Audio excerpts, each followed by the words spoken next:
friend just got an offer from Twitter to work on job and payment in New York. I was looking at their example of creative reception. He worked. I'm like, dude, I have been with. Thank you. I had a clip of my earlier. I don't know. It's too good. It's too good. I helped him with his farm. Like,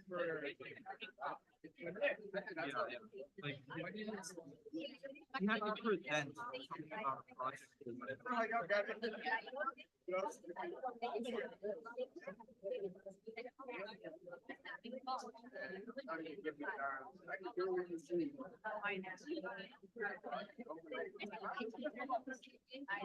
Either way, afterward.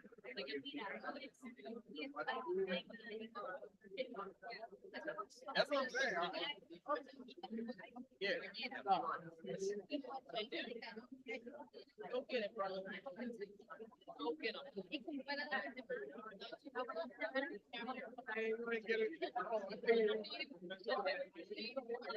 No one does that.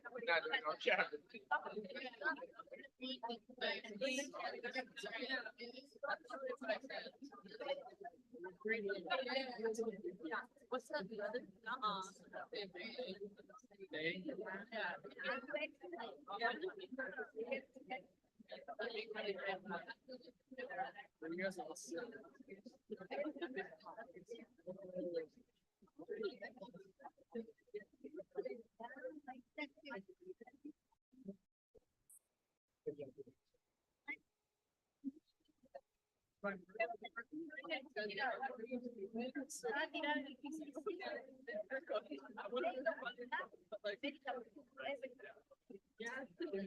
Yeah, here's what it looks like. It says good part.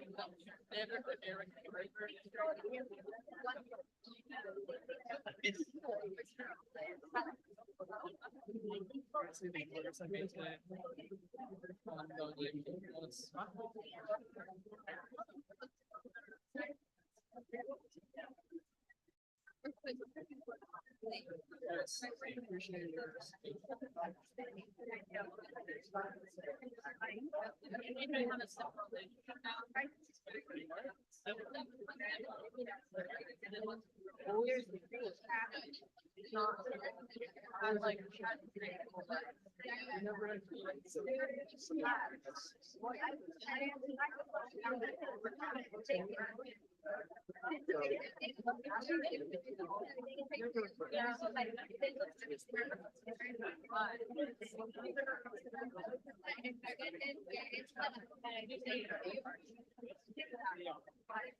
The competition will be starting in 5 minutes. If we can grab our seats. Thank you.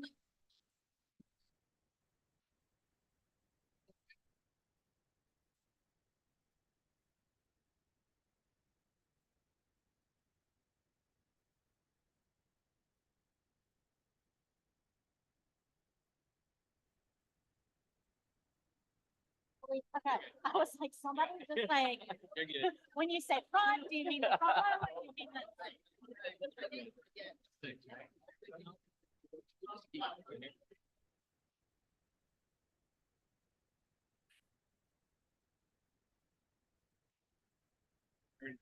Right now.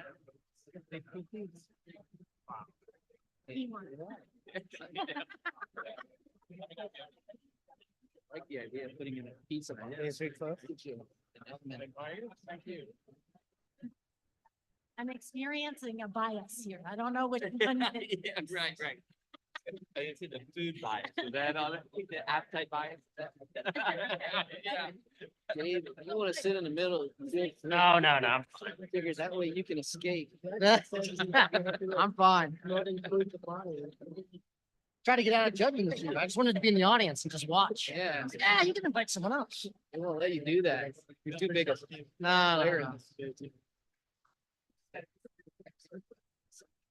It's crazy how much it's grown over the years, though. I'm stunned. You know, I was talking to, I how they can make this thing I'm number one. home shopping. Went from 7 to 4 in the entrepreneurship. Yeah, Are you from it's awesome. there? A little bit, a little bit. So Should be number one. that's why I hesitate. Okay. How do I like Explain this. quickly Right, say right. this? I grow lots of small businesses. Okay, Makers of the foods, people making consumer. good. Okay. Yeah, so and I do that through a lot of companies, but they'll really, no, it's me. Brick and mortar. don't need to move in. And so we just opened our first shopping center, just right down the street. Nice. And we have been putting the Dingman Center. So we actually did a motion for the. Good. This is the bag. Yeah, I mean, we just launched. Okay. I think we're gonna. If you ate this whole thing. Yeah, you die, I mean, diabetes. Right now. I understand, I kid you. Like a rock. Everything fine service. Okay, okay, Too much sugar. okay. In Carolina afternoon. Yeah, yeah.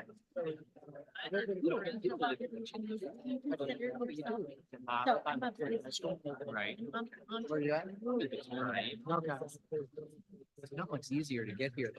Yeah. Plane's gonna make over that cabin. The mornings aren't bad. The afternoon was like this. This drama kids over to land. It was the afternoon. They did. And we had to cross over that bridge. I had my first one was so I had to go across that bridge the other way. Right. It's like a mile. I'm not sure which is worse. You know, it's kind of like. Do you have the office, our offices, the primary offices? Tyson. Trying to fatten this up. Trying, yeah. Trying to fatten it up. Awesome. I might die if I eat all that. Thank you. Thank you. Awesome. The Maryland specific ones. I like it.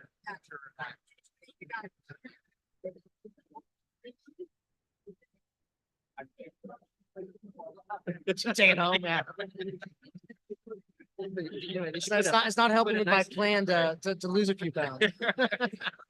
Put a pizza on top of it. Right. Hey, Luddy, you get your Maryland one with an Oreo on top of it. You want that? You want a Maryland one with the Oreo on top?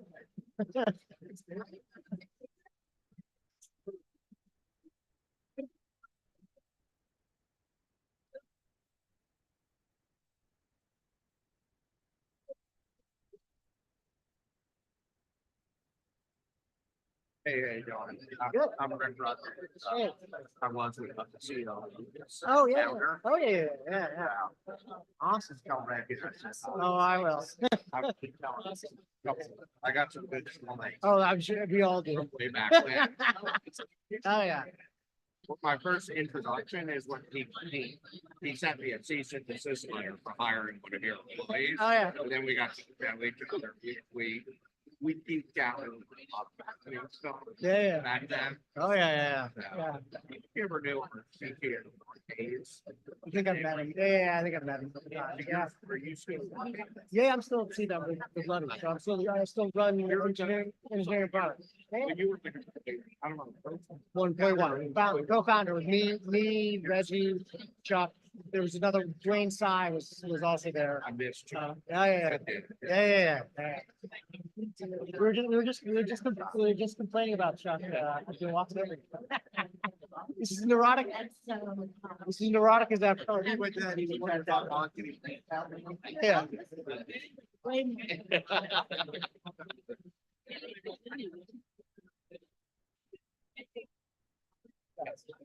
I'll do that. Yeah, that'd be great. Thanks.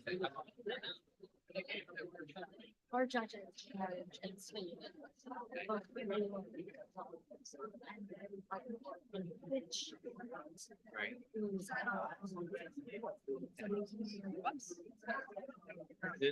The audit's go.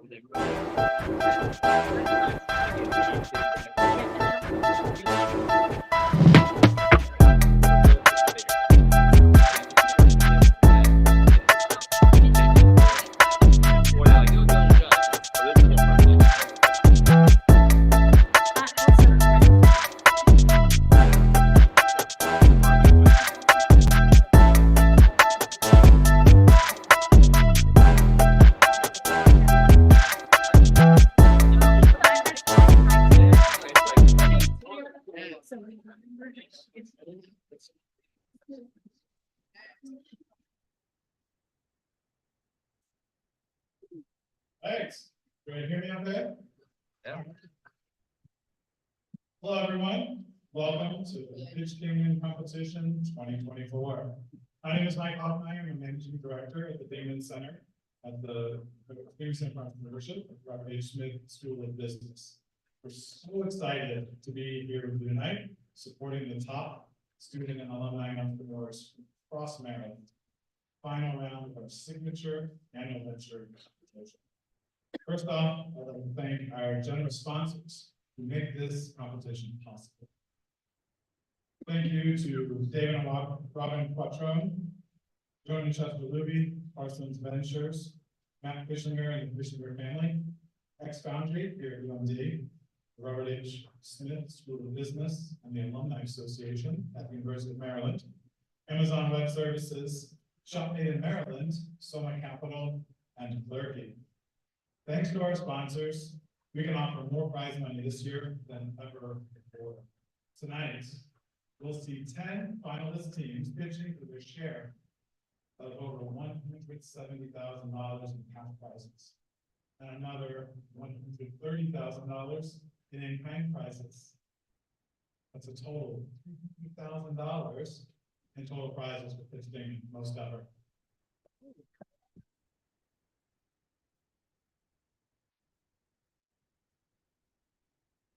So to give you a little bit like the names, we have 5 competition tracks tonight.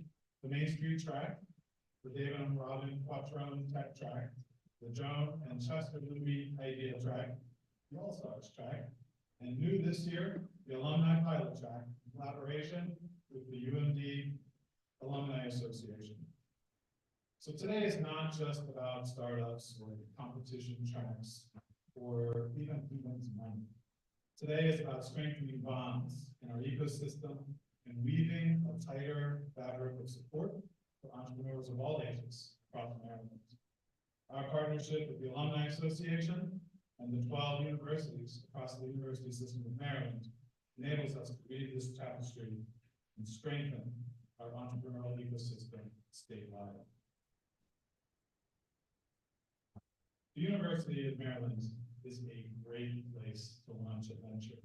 This year, we were ranked number 5 in the nation by the Princeton Review for undergraduate entrepreneurship education. Wonderfully completed. One of the keys to that success is the strength of the ecosystem. Putting on a competition like this truly takes an entrepreneurship village that supports student entrepreneurs throughout the year. From coaches, judges, alumni mentors to Dingman staff and our sponsors. A large number of people have been involved in supporting these finalists as they prepare for tonight's events. I'd like to take a moment to thank everyone that played a role in making this year's competition successful. Now I'd like to introduce the expert panel of judges here with us and ready to determine tonight's winners. As there are multiple tracks, there are multiple groups of judges. For our advanced student tracks, the Main Street and Quattrone Tech track,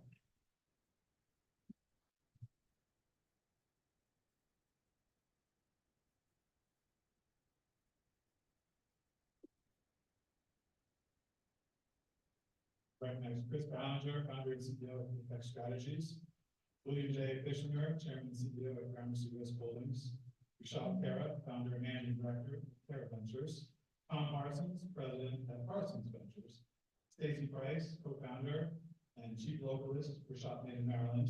And David Quattrone, co-founder and chief technology officer at Cement, and our beloved board chairman at the Dingman Center. Our second round of judges, we have decided the winner of the alumni project. Shelley Kapoor Collins, founding partner of the Shadow Fund. Brian Ludwig, senior vice president of sales at Cement. Akash Mabubu, CEO at Adonis, and Rick Redmond, founder and CEO at Curbio. Third round decides the All-Stars track.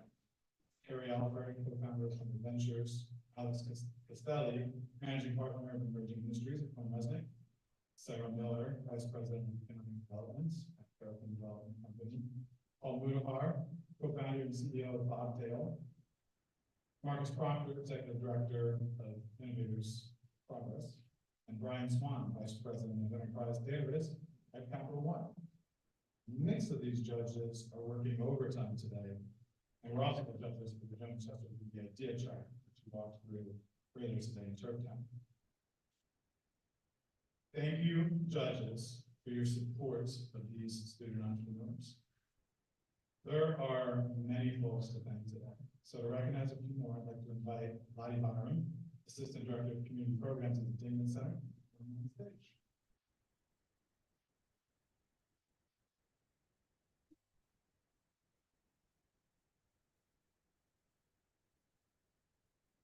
As you guys know, many of you are very aware, entrepreneurship takes hustle. Not a thing that you just wake up and do one day and magically you're very good at. So it takes a whole village to make a good entrepreneur, and maybe multiple villages. One after like over time, like whole cities and countries.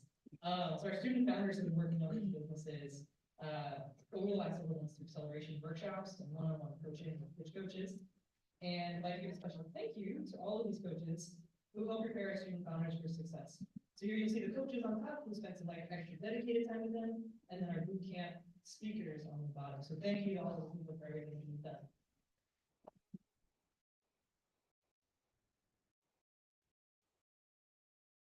The students we see today have also made it through several rounds of fierce competition. They're some of the very best of over 100 venture applications across the state of Maryland.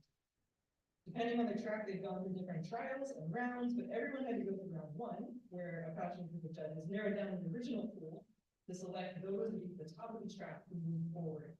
So this first round is really important because it defines everything that happens in the competition. So thank you in particular to the role of the round one judges for all the time you put into this.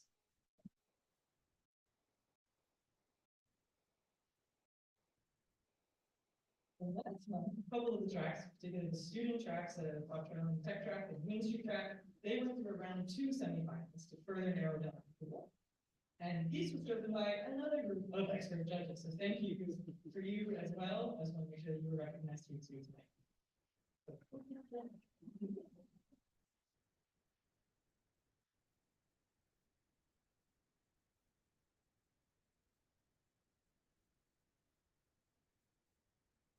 Thanks, Lottie. It's our good fortune tonight to be joined by the champion of the innovation ecosystem, our Chief Innovation Officer, Dean Chang, on behalf of President Cummings. It's my great pleasure to invite Dean to the stage for a few words.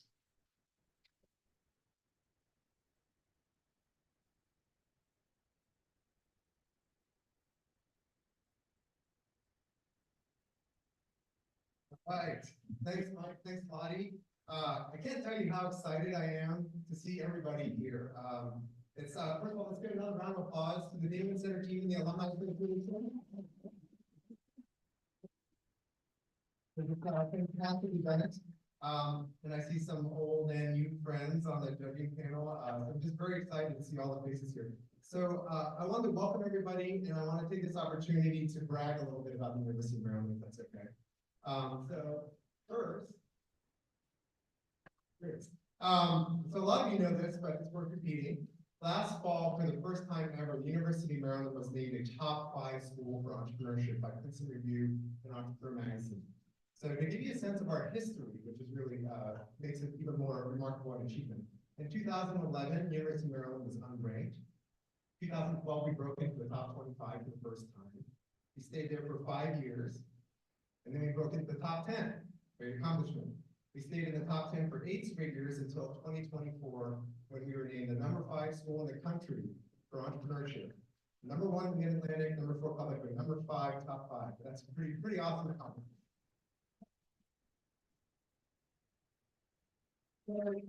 President Mines really wanted to celebrate this accomplishment in a big way. So he commissioned the university's marketing department with something called Operation BWI Takeover. And some of you may have seen this over the holidays. It ran from about mid-December to about mid-February. It highlights our top 5 ranking. There's a video screen that features companies founded by Turks like Ava, you can see there. It's not just one baggage carousel, it's the entire baggage claim area. And here you can see it, Epic Games, maker of Fortnite, Turk Tim Sweeney founded that company. And here you can see Under Armour featured, and in the rotation edition Under Armour, there was IonQ, Beyond Meat, what am I missing?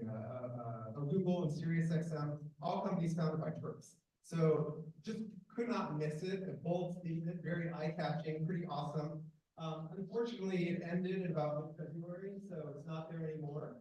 But very sad. However, we're continuing the celebration with ice cream. So to mark our first ever top 5 ranking, for a limited time, the dairy is offering 2 special flavors of ice cream, entrepreneurship and caffeinated innovate. Anybody get theirs out there? Hands? Nice. All right. So we're excited that these custom flavors debuted just today. This was the debut night of entrepreneurship and caffeinated innovate here at the Pitch Dingman Finals. In addition, there are coupons like this one. That's what's on the screen. They've been distributed to the Dingman Center, the Dugan Institute, MTech, X Foundry, Academy for Innovation Entrepreneurship, the Hatchery, Startup Show, Arts for All. And as key partners in our innovation entrepreneurship ecosystem, they'll all be giving these coupons out at various innovation entrepreneurship classes and activities around campus. So bring it to the dairy for your free scoop of entrepreneurship or caffeinated innovation. I've seen that multiple times. Okay, finally, wanted to end with another brag. So just recently, 3 more Turks were named to the Forbes 30 Under 30 list. That makes 20 UMD innovators and entrepreneurs that Forbes has honored since 2011. And also 2 Turk teams were admitted this past year to the Silicon Valley-based accelerator Y Combinator. You'll be familiar with it. It's arguably the most prestigious accelerator in the world. And UMD has become a consistent pipeline into YC. 4 UMD teams in the last 3 years and 6 overall. And 2 UMD students, Viraj and Sankath, and their startup Vitalize were accepted into the last year's Y Combinator batch. You can see what Sankath had to say about the University of Maryland entrepreneurship and innovation ecosystems. And in fact, much of what we saw and learned from everyone while at YC, we had already been exposed to while at UMD. What better testimonial can we have? I mean, this is the world's preeminent accelerator, and they said there was nothing new that they saw there that they hadn't gotten from the University of Maryland. And would you believe, and some of you may remember this, they were also the Pitch Dingman Grand Prize winners in 2022. So our ecosystem was so valuable to Viraj and Sankath, and that included our alumni entrepreneurs who served as role models, as advisors, as resources to not just them, but to other students, and continue to do so today as judges and in other mentoring and advisory roles. It speaks to the robust collaboration we have all across campus, including with our partners at other USM institutions who are excited to have joining us today. And it's good. It's the motivation why UMD's new strategic plan has as one of its primary goals to catalyze innovation entrepreneurship for inclusive economic and societal impact. So as Viraj and Sankath have shown, there's no limit to where tonight's finalists will go. So let's get to it, and good luck to all the teams.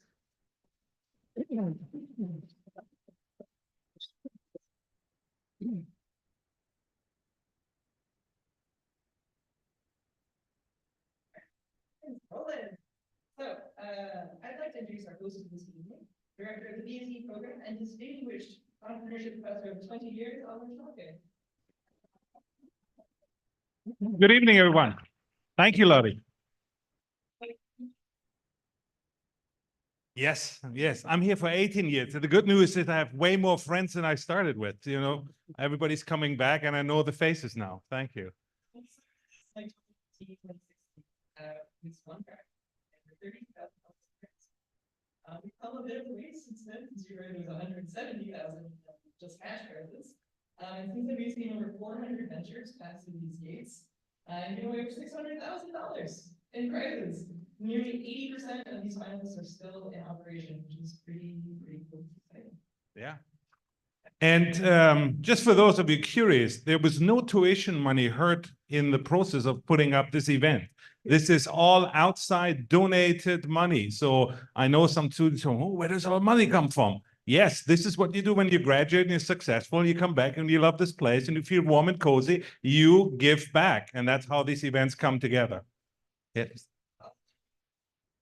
All right. Yes. So I just want to, this is all about founders, of course, in this evening, but there are also a couple of unusual people here that need to be recognized. And then I'll do this a little bit on my behalf.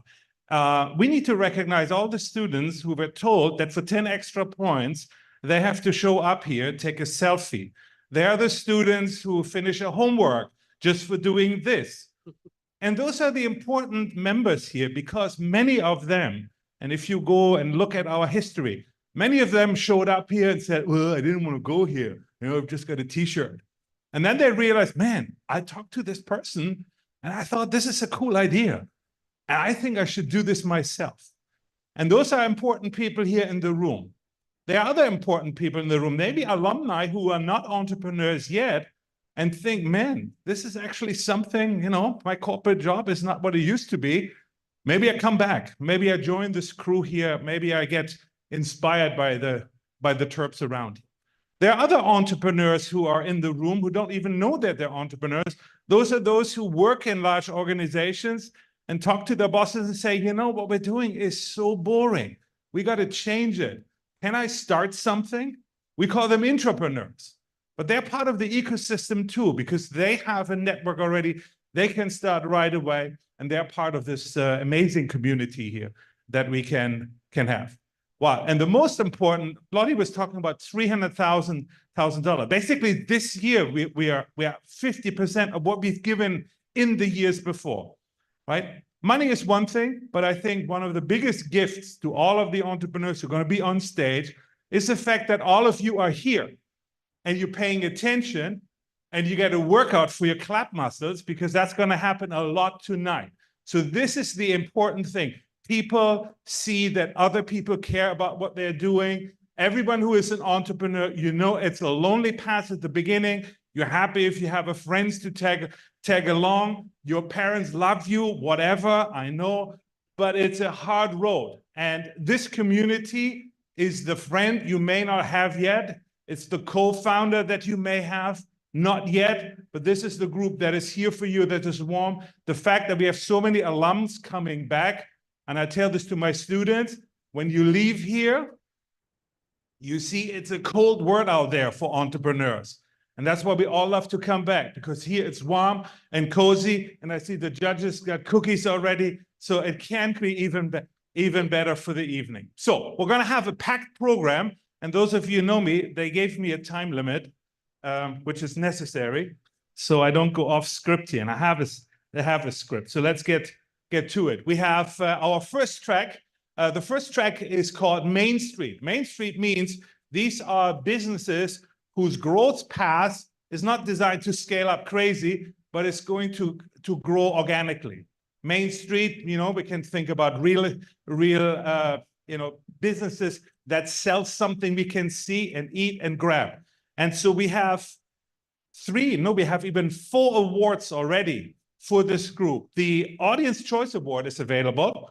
That is what you will vote closely after the first pitches. We have $1,000 there. Everybody who thinks, $300,000, hey, I'll take it. I wish I had the $1,000 to start my first business. So $1,000 Audience Choice Award. Third prize is going to be $5,000 for the third place team, $8,000 for the second place team, and the grand prize is $15,000, right? And the very, smart people in the room, of which we have many, have realized there's no loser. right? Everybody's the winner. It's not like elementary school, but it's close, right? This is the evening tonight. The evening tonight is about celebrating these entrepreneurs. They have fought to be on that stage in semifinals, pre-runs, and countless prep sessions. So we also have as a gift, and this is where the in-kind stuff come in, and that's sometimes even better than the money. We have a partnership with ShopMate MD. ShopMate is, and I have to declare, I'm a big maker guy. I have all the tools. I have a wood shop at home. I always want to be the second Jimmy DeResta. Everybody who knows who that is a maker. But maker is a good way here of people who make something in their small spaces. We have the tools available now. So ShopMate is a collaboration where the winner will get a spot in a retail location, real retail. So this is not the old school retail that we are getting rid of all over there. This is reimagined. This is where small shops bring interesting projects to life. The other award that is available is a package. Let me see. Do I have that? Yeah, that's the price for this. We have more. We have so much more coming. Right. Let's get to it. We have three. Our three are ready? Okay. So the first one, we couldn't start the. No, man. I have to show this to you. I got also a cookie, right? This is not a cookie. This is a meal and then some. And I'm from Germany, as many of you know, and I grew up with Nutella, and I was told there is Nutella in it. And I have no allergy against Nutella. So I'm going to take care of that. So our first picture is Drew, Cookies by Drew. Drew Haas, 2024 graduate. We're getting cookies, and these are stuffed cookies. So if you're not yet on board with stuffed cookies, remember 1977, if you were born already, Mrs. Fields started Mrs. Fields Cookies. And this is why you should never listen to surveys. She surveyed experts in the cookie business, and they told her America doesn't like chewy cookies. They like crisp cookies. 650 stores later, so much for stuffed cookies. So if you're not on board yet, Cookies by Drew, stuffed cookies, all yours. Please. Awesome.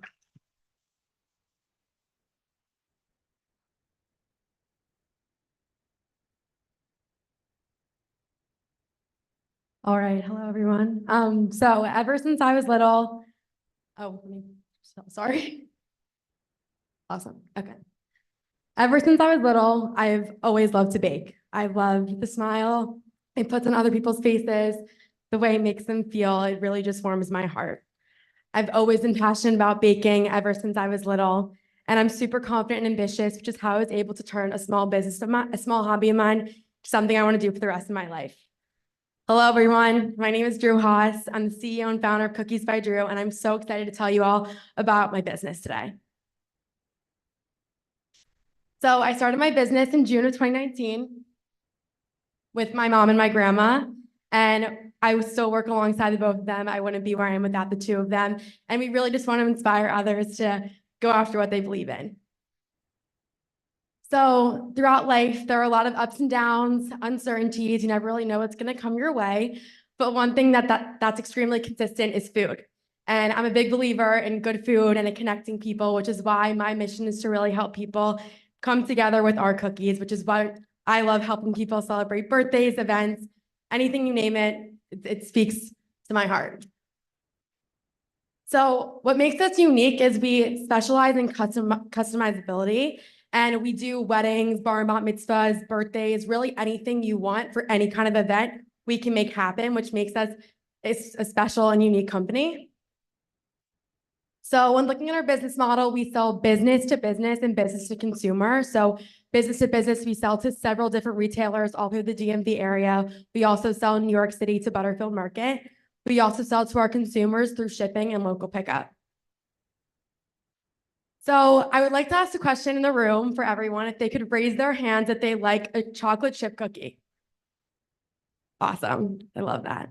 So as you can see, really our target market is anyone with a sweet tooth who doesn't love an amazing cookie. So We like to say it's anyone with a sweet tooth. However, when honing in specifically to our target market, moms ages 30 to 50 buying for their kids, retailers, and party hosts. So when looking at our market opportunity, there are 245 million cookie consumers in the US, and 85% of moms purchase cookies, which is 72 million people. Hoping to just penetrate 1% of that market leads me to believe that our target market is as big as 720,000 people. So our revenue to date is $250,000. Over the past couple of years, our revenue has been steadily increasing. As some of you and all of you may know, I'm still in college, graduating next month. So this is why I'm super confident that in 2025, I'm gonna hit $500,000 in revenue.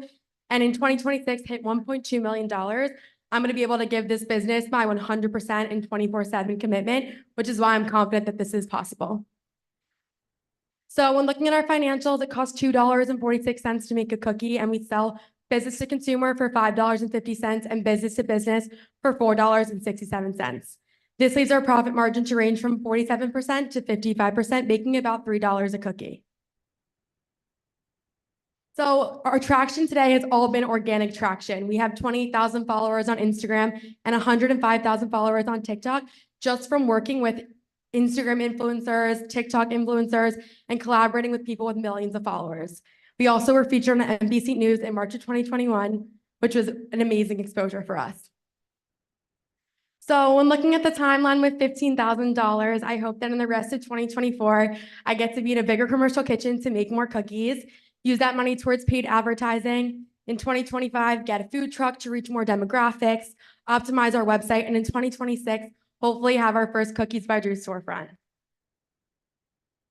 So when looking at our competitors, Cookies by Drew, we're customizable, we have individual packaging, we have stuffed Instagrammable cookies, and we have a large flavor variety with 16 flavors available. Now, all of these are extremely important, but what is most important is every single customer of mine comes back and tells me that our cookies are the best cookies they've ever had. They're repeat buyers all the time, and they always are spreading about our cookies word of mouth. So it really speaks volumes. So when looking at my team, I work alongside my mom and my grandma, my full-time baker, Jasmine, and my part-time baker, Jasmine, and I really want to be where I am today without them. So thank you all so much for letting me speak to you about my business today. It has been truly an honor. I really want you all to understand that I'm so passionate about food connecting people, which is why I love to bake every single day and help people celebrate the right occasions with the right treat. Thank you so much.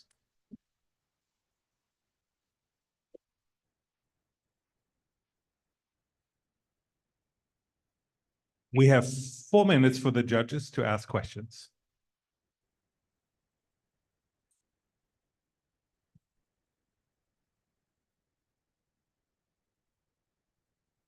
I have 5 little granddaughters. It could be a market alone for you. Oh. Do you make all these yourself and your family? So I make it's me, my mom, and I have 2 employees who help me bake. How do you plan on scaling this? So as of now, I have been limited to what I can do just being in college. So the second I graduate, I plan to be in every retail store ever. I want to go by each retail store, get in my cookies in their market. I mean, realistically, I've just been limited because we don't have a big enough commercial kitchen and it hasn't been feasible for us to scale yet. But once I do graduate, I will scale everywhere. I have 2 questions. One, we all got very bad news earlier this week that one of your, I'm assuming it may be your largest retail establishment, Foxtrot. went under. How much revenue are you going to lose because of that? And what's your plan to make up that revenue? Right. So Foxtrot closing was obviously extremely unfortunate for their business. It was out of our control. We had no idea it was happening. However, this doesn't fear me whatsoever. I already have in place multiple different retailers that I'm going to be selling my cookies with. I'm in contact with Balducci's, Compass Coffee, and a pop-up grocer in New York City already. And I mean, every market I walk into and show them my cookies, they are fascinated and want them in their shop. So I really have no doubt that I will make it and it'll be totally fine. So, as you might know, I'm a retailer. Yes, I've been in your shop. Consumer price, or the price that you offer to your wholesale price, to retailers. And I'm curious, what you're doing to match up your consumer to consumer, Mhm. business to consumer price to your, the standard retail price of your, retail store. Right. Because they're very different. Right. So yeah, so retailers in the past have sold our cookies anywhere from $6.99 to like around $6.99. That's what Foxtrot used to sell them for, and it's normally how much they sell them for. As you know, our cookies cost a lot of money to make them, so we just want to make as much money as possible per cookie. But we leave it in the hands of the retailers and let them kind of gauge how they feel like they want to price our cookies.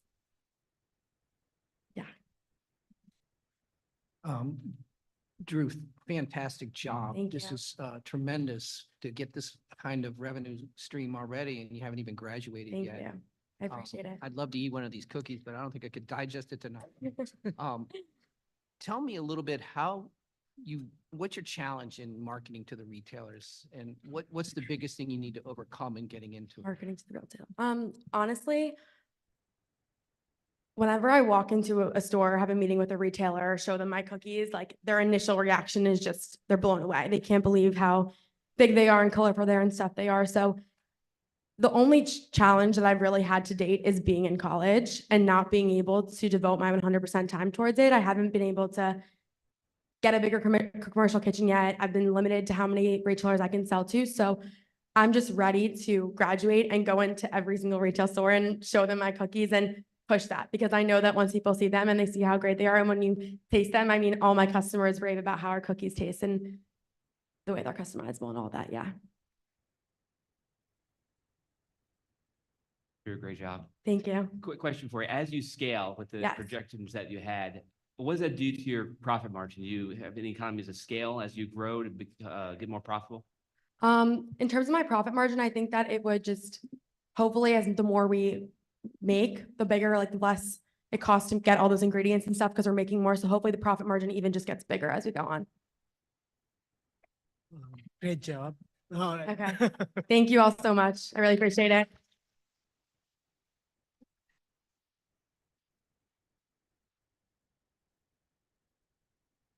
All right, we're back.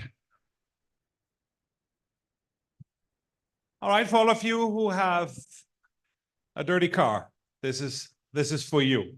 I love a YouTube channel called The Detail Geek. I'm not sure if anybody ever spent hours watching somebody cleaning a dirty car. There is something therapeutic to this, I have to tell you.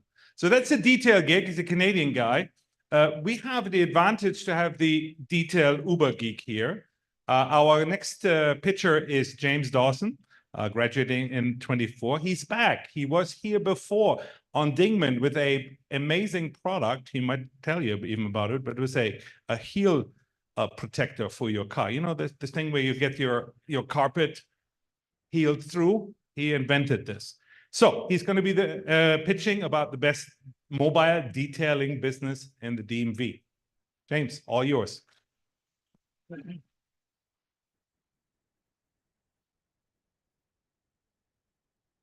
My name is James Dawson, and I'm really excited to share with you what I've been building for the past 7 years. If you've ever hired a mobile detailer, you'll know how frustrating, time-consuming, and often sketchy the whole process can be.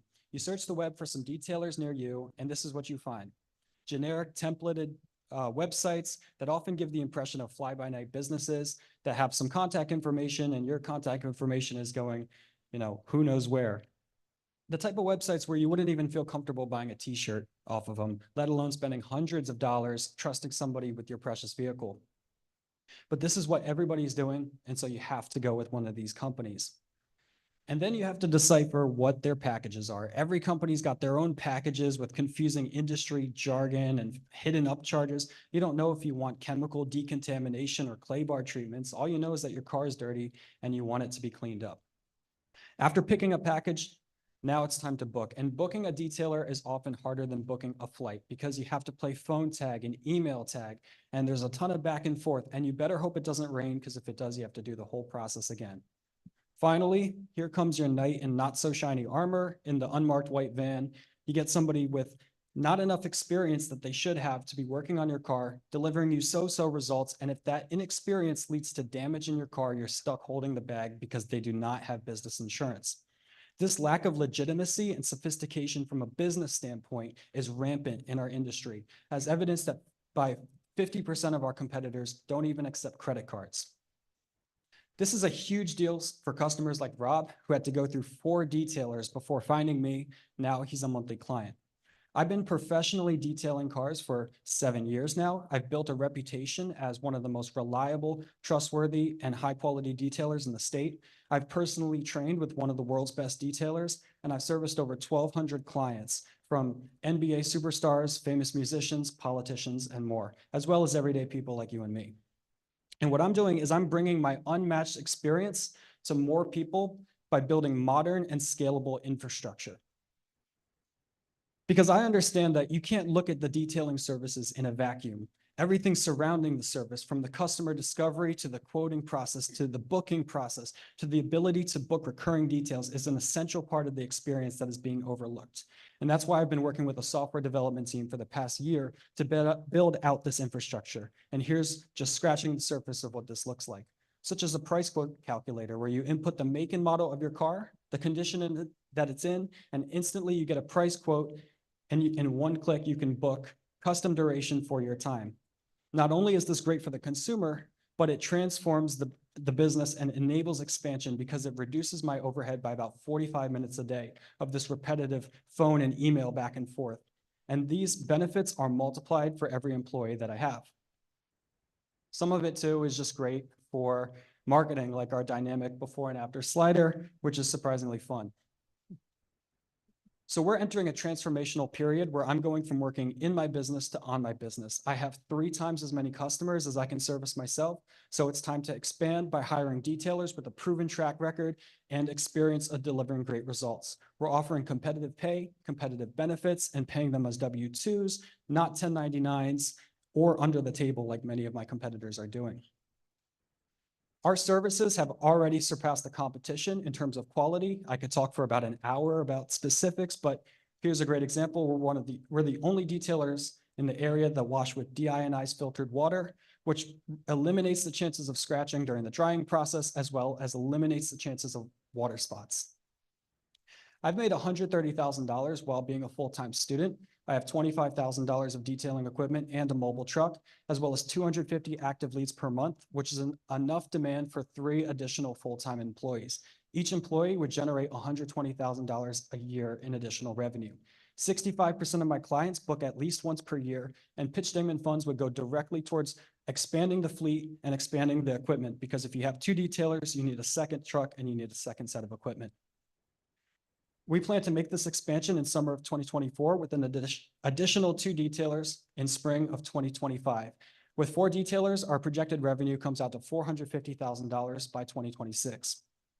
And finally, detailing can serve as great inspiration for exciting new products, such as MatRx, which is the world's first solution to floor mat heel wear. It's a product I created and patented myself, and this generates $125,000 in separate revenue for our company that is able to be reinvested into new products. We have several products in the pipeline, and I'm excited about them coming to market in fall of 2024. I'm really excited about the work we're doing, and now I'm ready for your questions.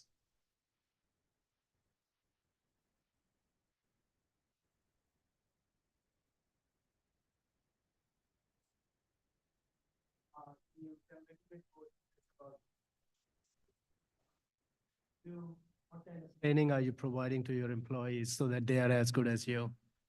Right, so the biggest I'll address the training first. Biggest benefit of having so much experience is you learn a lot of tricks and you can get it down to a science and really eliminate a lot of the artistry that goes on. Because when I started, it was taking me 7 hours to do cars. Now I can do them better results in about 4.5. And so I can lend these tricks to employees, give them checklists, as well as creating financial incentives for keeping the quality of work high. You wanted me to elaborate on financials. In a service business, it's virtually all profit. Our financial projections are strictly service-based. They're not including MatRx because I'm pitching the service is what I'm trying to grow. But we're making about 90% profit margins. Awesome job. Can you talk a little bit about, as you expand out and get more detailers into your team, how you're going to market outward and find new customers out there? Sure. There's a lot of facets to this strategy. As I explained at the beginning, the lack of sophistication, if companies aren't bothered to make sure their sites are free of typos, if their fonts are inconsistent, you can be sure that they're not SEO optimized. They're not optimizing their images for different screen sizes. They're not creating XML sitemaps or whatever. So we're already getting a ton of traffic through SEO. In terms of reaching detailers, the reason why a lot of detailers haven't expanded is because the ones who are good are just detailers. They don't like the business side of things. So we can approach other detailers and say, you'll make the same amount of money under us, although you don't have to worry about scheduling and bringing in new clients. And that's a really compelling pitch for a lot of businesses, I think, who they just spend so much time with back and forth with customers. As well as I'm keeping the door open to sell this infrastructure to other companies if that becomes a model that makes more sense down the line, the software that we're building. So it's something that I think developing the software and using it in my business internally, testing it, making sure that it works so that once we have 10, 15 employees, we can start approaching other companies and selling it as a service. I wouldn't, I'm sorry, No, no, no. I wouldn't intuitively have understood the compelling nature of the need, right? But you did a great job. Thank you. Explaining that. Could you speak a little more about the products you're looking to develop and what makes those products unique? Yeah, so our first product, MatterX, was something that is totally in a class of its own. I want to be careful I don't say too much because I'm working still on patents and stuff. We're launching supplemental products to this line, as well as more products that are more focused towards detailers, selling to other detailer businesses, things that speed up the job of detailing. This is more of a general automotive product that we saw a need for and developed. So I have a question about your software that you're using. That to me feels like it takes the ease. As a consumer, I want to know an idea of the price up front, and I'm just curious of how accurate it is for you in terms of the estimates that it's giving people and the actual time that it's taking for you to do your job. It's 100%. I mean, there's about 360 permutations of event types based on the size of the car, the condition it's in. So we're able to get really specific, and I've done so many cars at this point. I know exactly how long it's going to take. So I've never had an issue using the system where I'm overbooking myself and then I'm late to a job. A great job. I'll do it real quick because I know we'll get 4 minutes. You have 15 million of the serviceable market. What is that based on? Is there a certain consumer type that you're looking for to get to that market? And also, have you considered B2B in addition to high-end B2B? Yes, I have considered B2B. I already work with a lot of dealerships. It's a bottom-up projection. What I'm finding is a lot of people are finding money in their budgets when they realize how great our services are. And then when I'm able to offer people massive discounts, because if I'm maintaining a car every single month, it suddenly takes me 2 hours rather than 4. So a lot of people are actually people are finding the money, that they have the money for our service monthly.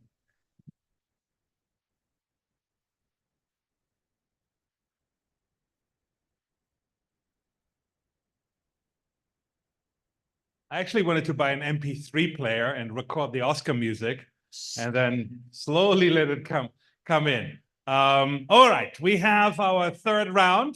There's already party in the house. Street Love DMV, Jeff Kayasar is a 2025 graduate. It's for, I mean, look at that. I thought I looked cool. You know, you can see this already, right? Vintage and streetwear. He told me before we came to stage, if you buy with me, you're family. So not only get you good looking, you get also the feel of coziness. So right in the theme of the evening. He has over 2,000 excited, not just customers, excited customers. He was absolutely impossible to miss on social media with everything he does. And the stage is for you, 5 minutes. Street Love DMV.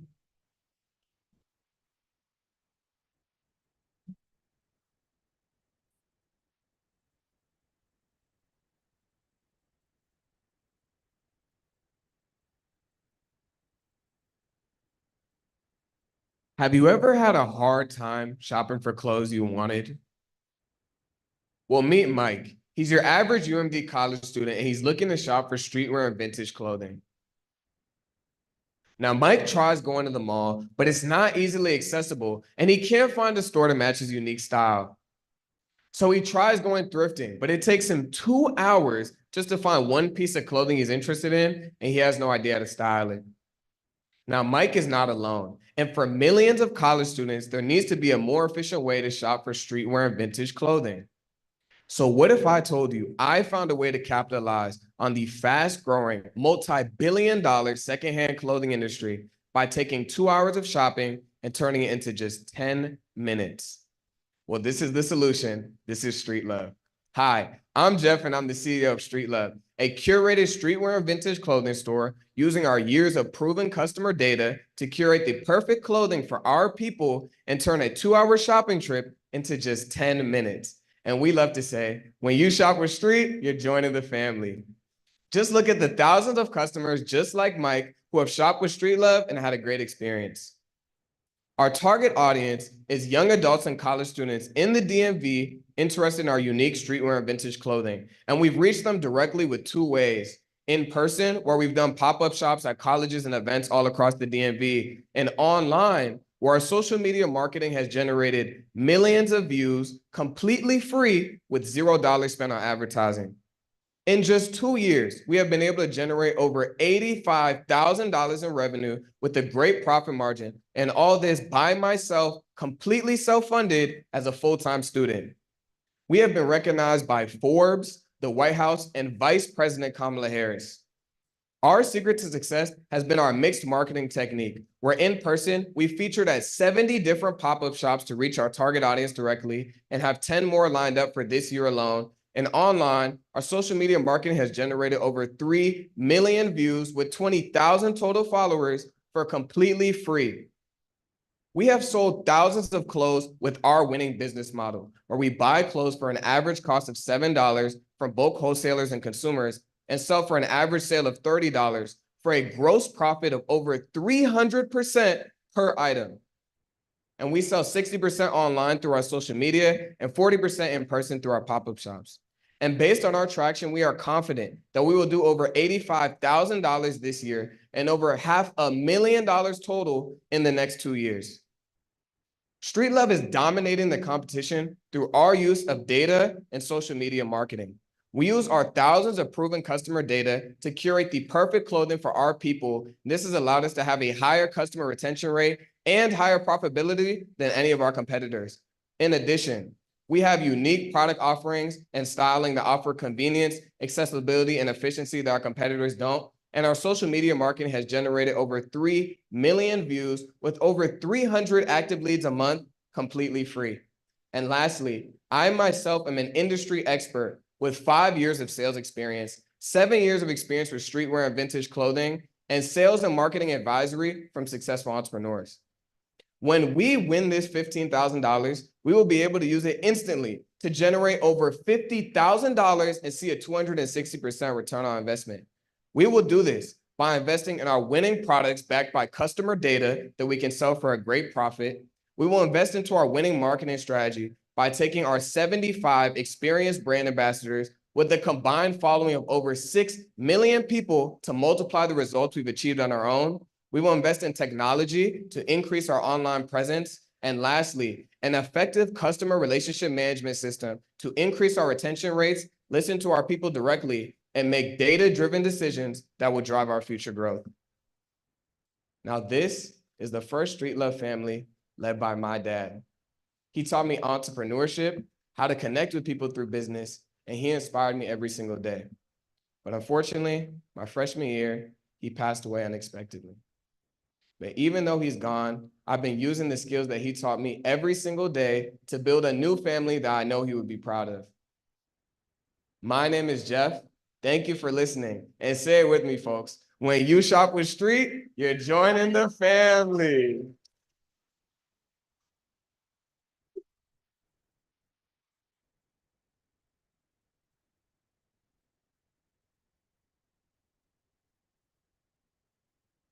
I'll take any questions. Thank you. So as a retailer, I'm impressed with your 300 plus percent profit margin. Great job. There were some numbers that you showed of your profit Right. that looked a little different. So can you talk about what your expenses are other than your cost of good?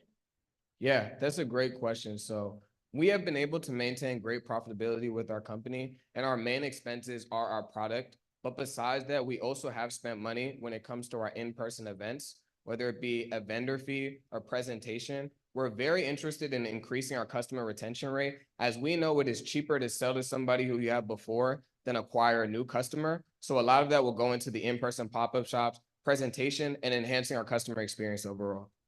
Thank you. Of course. Jeff, great presentation. Great Thank job. you. Question for you.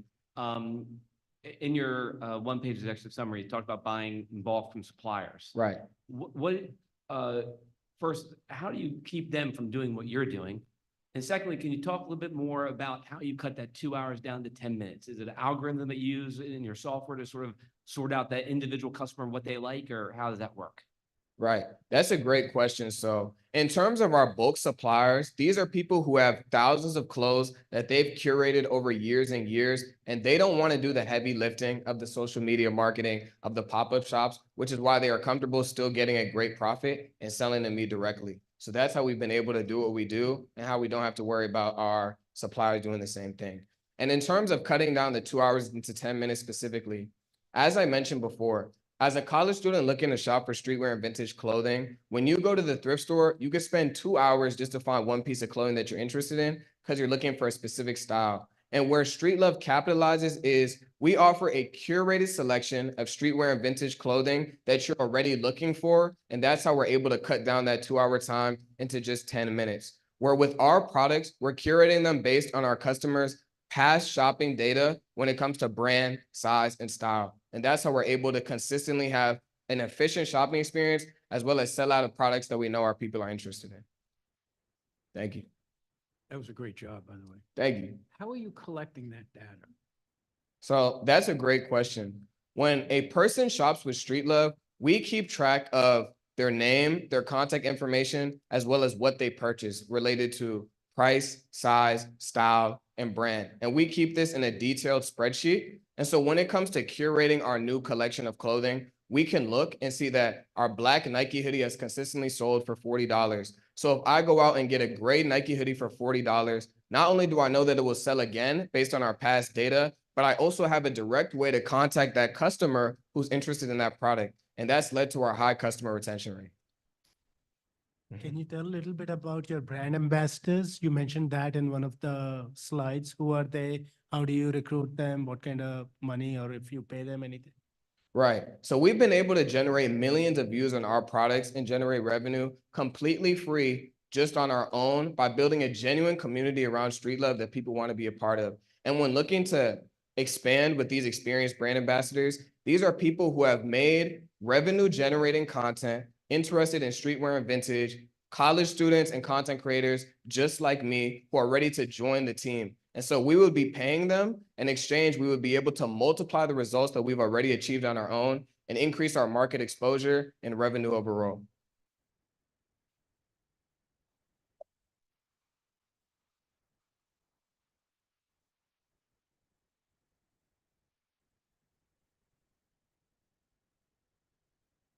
All right, do we get our QR code now?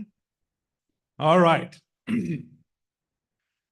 Just before the track, yeah, we need the QR code. So this is for the Audience Choice Award. And I don't know how you feel, but I feel this is a tough choice. These were 3 very eloquent presenters, 3 cool ideas, and it's not an easy one. What makes me exciting is this is the new crop of UMD graduate this year and next year. So I think we're sending an enormously talented group out in the world. So please make your choice. You know how to do this, right?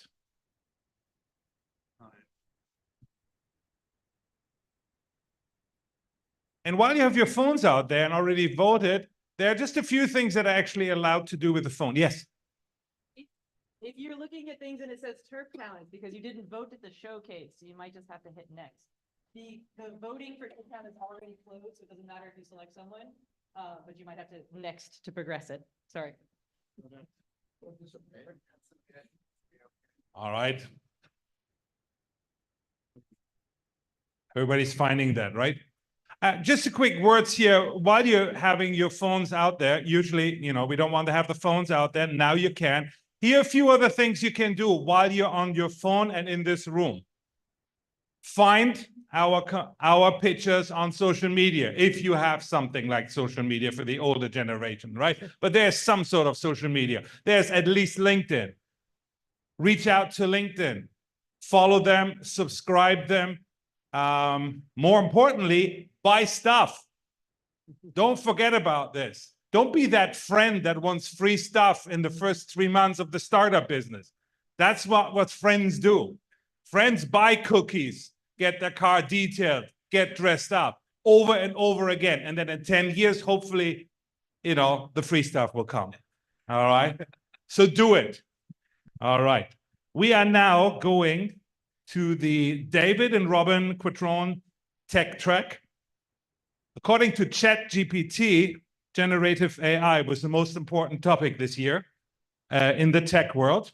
Last year it was crypto, so bring out those pitch decks and replace the words. Before that was blockchain, virtual reality, the metaverse.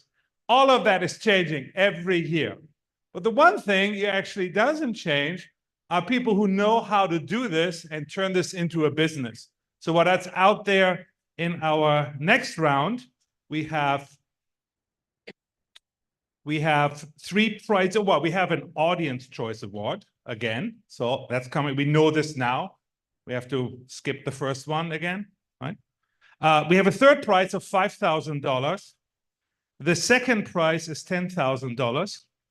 And the grand prize is $25,000 for the tech track. Now, there's some additional thing. Do we have a slide for the additional goodies? Okay, we don't have a slide for the additional goodies. The additional goodies could be really interesting. Clerky is a company who gives you legal services.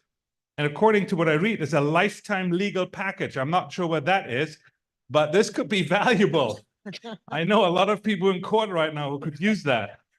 And then there's Soma Capital, and they're offering a fast track to interview. So this is the speed dial to get in front of everybody else who's waiting in line if you would need help with capitalization. The previous semifinals already get $500 and $6,500 from AWS credits. So no losers here. Let's take a look at our competitors for the tech track. We're in the tech business, so I read through you're going to see the names in a few seconds. And I can promise you something. I had to tell these guys in the beginning, they're not going to win a spelling bee when you see the names. So it's a creative writing, right? You will see that. Our first team, the company is called Engage.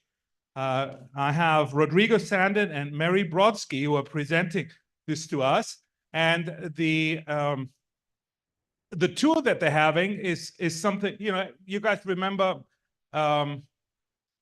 math in college? Just the moment, just before you completely sleep, right? This is where they come in. They give real-time engagement reports in class. That's how much I understood from them. So Bueller, right? The older folks. That was funny in the 80s. All right, please engage.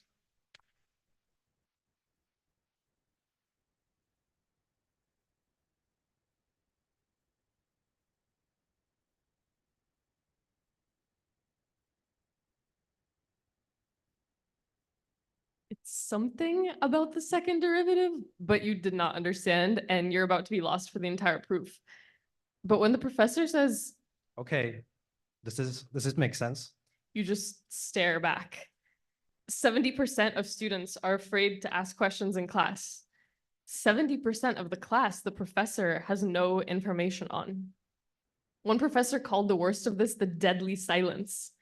And this missing link means not only no way to adapt in real time, but also no way to improve for future teaching. This problem echoes in the halls of universities, increasing fail rates and damaging the student experience. Enrollment rates are declining and attendance is at a record low. Universities are feeling this. And that's why we're building Engage, because our competitors simply are not understanding the lecture dynamics that occur. So you all may be familiar with clicker solutions or other polling solutions like Vvox, but they take into consideration testing at certain time intervals. Yet you and I both know that confusion does not adhere to a particular schedule.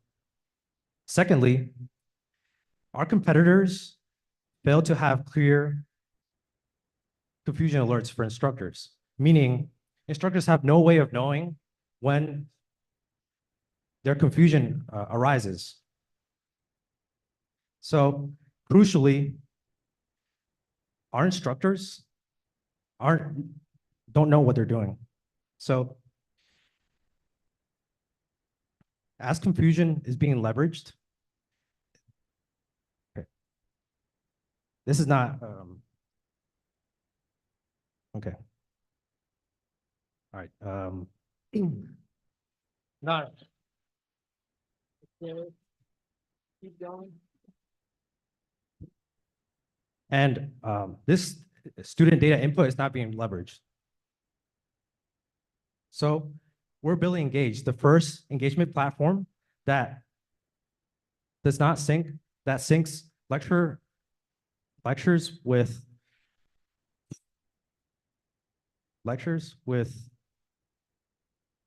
content activity. And we do this by having student, wait.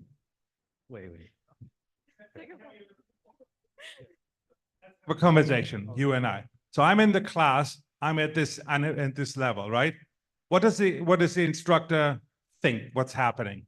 Okay, so, right, so they have the student view and can they see who is active? Is there a meter? Do yeah, they see who is still with you? Yeah, the student view, the confusion meter is meant to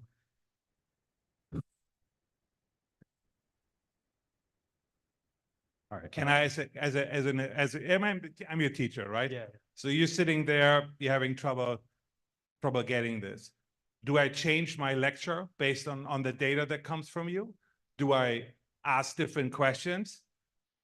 Do I see who's in it still? How would this work? Right. So yeah, students are supposed to have their confusion meter and they're supposed to slide it back and forth. Okay. And then in the instructor view, they're supposed to view the aggregated data. Okay. And then from there, they're able to have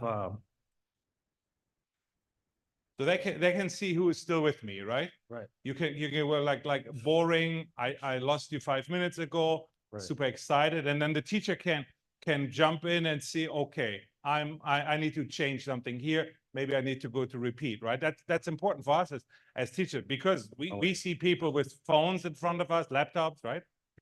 Yeah.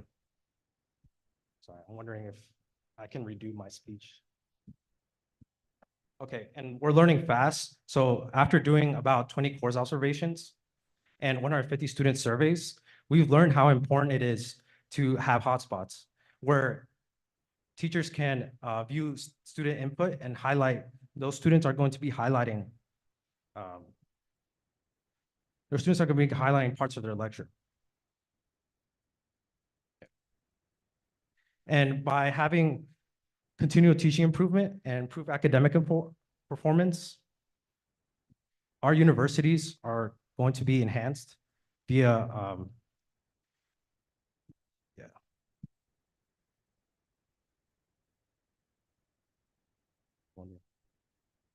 I mean, I buy this right away. Yeah. Because especially when you teach online, you don't even have a picture there. So if you're in the classroom, does it work online too? If you have an online Yeah, lecture, right? Yeah. I see nobody in front of me, so Whoa. you can see as a teacher, okay, this part of my lecture, I got to upgrade, right? And overall, it becomes a competitive advantage for those universities who actually care about this process, right? I think it's genius. Would you like us to walk through the slides and you can see them and figure out which ones you want to ask about? That'll work. Okay. Yep. A bit about our revenue model, market sizing, and which ones we hope to aim at. We talk about the $50,000 pilot that we have going right now at UMD this spring and next fall, and what we're learning from that. We talk a little bit about how we got to this point through background research, 4 months of customer discovery, and getting the support of the director of UMD's Center for Math Education, who's still our advisor today. We talk about how, in addition to getting the grant, we also secure research approval so that we can publish academic findings that we're getting out of this, which is a key competitive advantage in the sales space. Talk a bit more about the pilot and what that means and what's going on, and what's next. Okay, thank you. I will actually let you ask questions. Quick.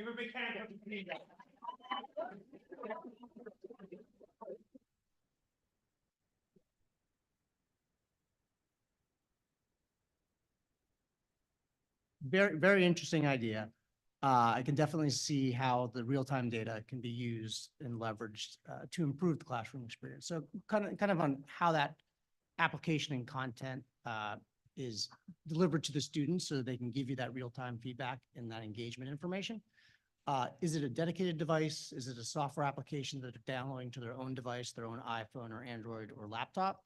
And then how is the professor getting the content in there for them to interact with so they can get that data back into the system, if that makes sense?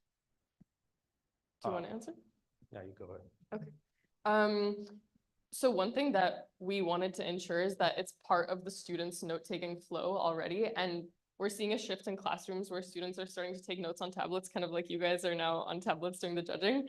And so if the tool is just a widget that's floating over the screen where they're already taking their notes, then it doesn't have to be anything separate. It's kind of just a box in the corner. And while they're taking notes in their note-taking app, they're inputting information about how they're feeling about the topic being covered.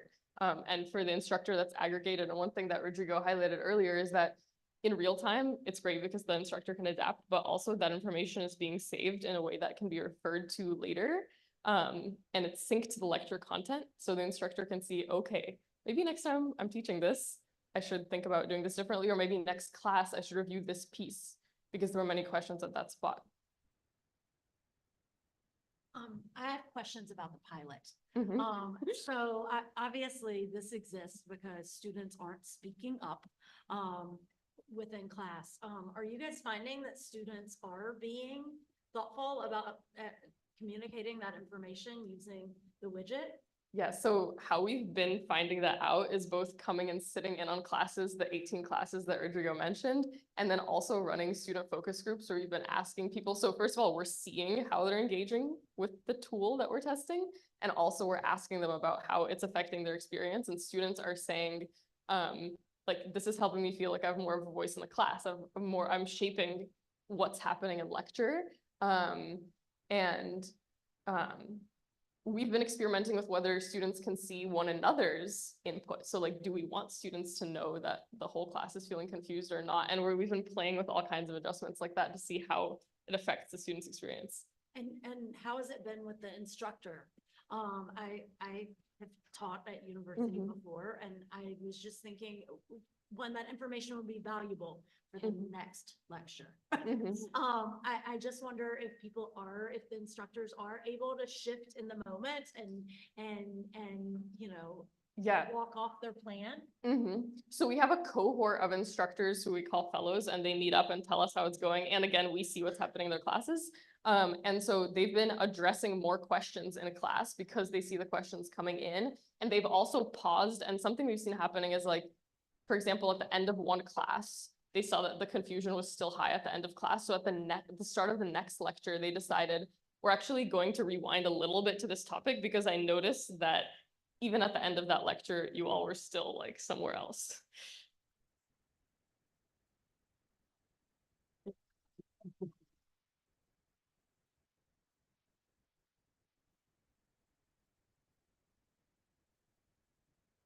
All right. So our next team to present is Vine, right? Are we on Vine? Is this our next team according to my? Yes. I'll get there.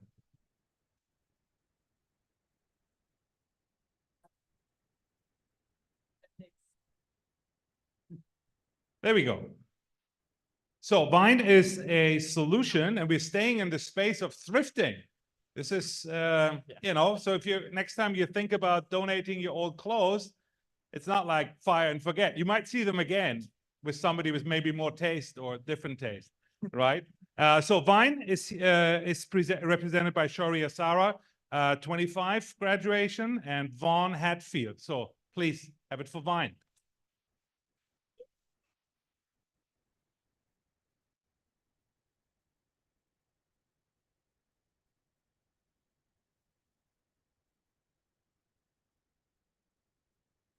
Hello, everyone. Today, we're excited to introduce Vine.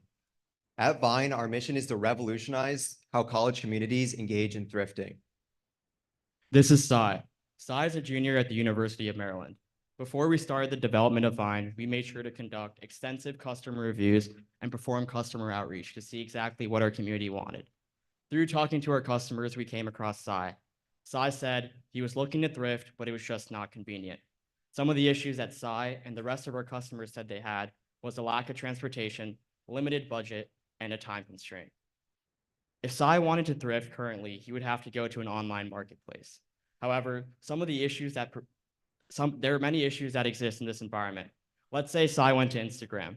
Due to the fragmented nature of this app, Sai can only see listings within his direct visibility, limiting his visibility. For example, that means Sai would miss one of the largest vendors at UMD, TerraThreads, because he's not connected to the account. Let's say Sai went to Depop. I bought this shirt off of Depop for $20. In reality, it's only a $13 shirt. That means I paid $7 solely on shipping. Additionally, 63% of consumers say that they have been deterred from making online and social media purchases due to concerns of illegitimate sellers. If you were Sai, would you buy from this account? Sai is not alone. We have done over 200 plus customer surveys and found that 88% of students have thrifted before. Through our personal experiences and our customer outreach, we found that thrifting is not just about buying and selling, but an experience that fosters a connected community. So we made Vine. My name is Sharia and this is Vaughn, and we're both computer science students at the University of Maryland. While developing Vine, there's two focal points which we wanted to stick to: providing a college-centric approach and providing financial opportunity. In terms of a college-centric approach, we made sure to bring along customers through the entire development phase of Vine to make sure we made an easy, seamless to use app that targeted the #1 concern users said they had: shipping. In terms of financial opportunity, we made Vine such a marketplace where large vendors pushing out large volumes of clothes would have the exact same experience as an independent seller selling only 1 or 2 items. Looking at the competitive landscape, we can see how Vine differs from our competitors such as Depop, Instagram, and eBay. Students said the #1 concern that they had was shipping.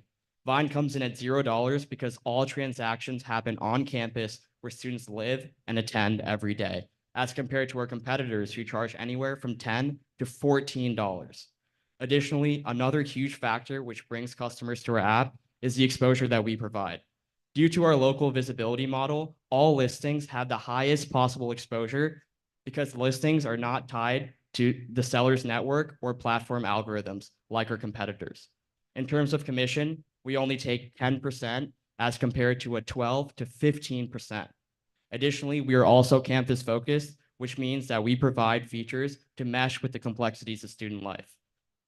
Looking at our scalable vision, currently we are in stage 1 of our MVP, which means that we have currently distributed our app to around 1,000 users, fostering over 100 transactions, yielding to a 10% conversion rate, comparable to our largest competitor at a 12% conversion rate. Looking at stage 2, we have already developed a payment system, and we're in talks with fraternities from William and Mary and the University of Pittsburgh. Looking at stage 3, we would like to release that in August and then full release in October. The market size for Vine is vast, with over 18 million students spanning the nation. However, we aim to capture 1% of this market. We will achieve this with a 40% monthly user growth rate. Now, I know that seems like a lot, but this is based on our past 3 months of user data. This will allow us to reach a 1% market penetration within 18 months, yielding to about $1 million in revenue. Our financials are based on 2 sources of revenue. First, we have a transaction-based revenue, which is a 10% fee on all transactions. Second, we have a subscription-based revenue, which is $20 per month and is tailored to those who have large amounts of volume going through the app. In addition to that, we have a very low operating cost at only 11 cents per user, which makes Vine extremely scalable. Our funding ask is for $25,000, which we plan to split up into 3 segments. An ambassador program where we reach out to students and organizations at different universities to further spread Vine. Development, where we want to focus on UI improvements and implementing an AI curated search, and then marketing. Our marketing strategy is multifaceted and will include tried and true methods like an ambassador program and referral incentives. Judges, we already have traction and we're scaling quickly. Join us as we make Vine a household name.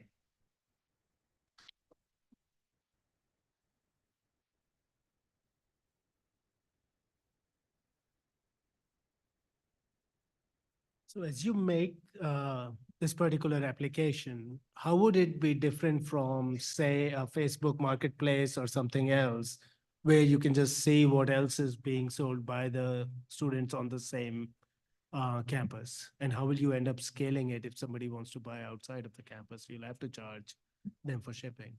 Yeah, so can you go back to the so in terms of that, how we're different from the other marketplaces that exist is, first of all, there exists fragmentation, which means for Facebook Marketplace, when a user decides to sell their item, there's platform algorithms where essentially if you're a new user or you haven't sold any clothes before, your items are on the bottom of the stack.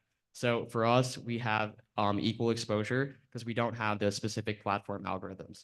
And additionally, Vine is college centric, and which means that we're a local marketplace, and that's our whole model.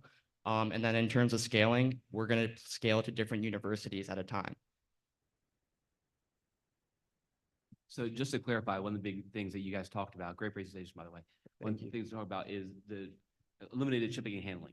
So just to clarify for me, so what you're saying is the transaction is done in person on campus from buyer to seller. Is that how it works? Yes, that's correct. Okay. And how does that sorry, No, you're okay. like, how does that coordination happen? Yeah, so basically how it works, when you see an item that you like on the app, you'll swipe right, similar to Tinder, and then you will be matched with this person, whoever is selling the item. Through there, you can coordinate a meeting place.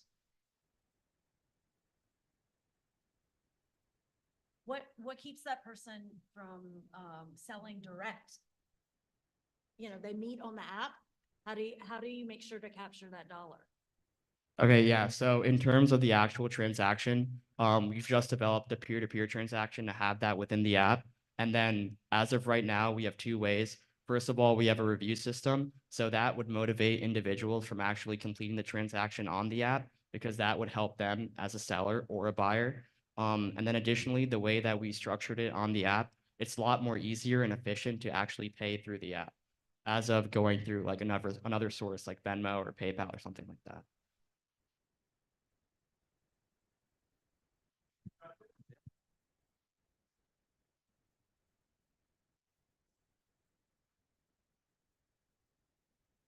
Yeah, they had us as Tinder, right? That was the key word. I had it written down there, but I didn't have time for that.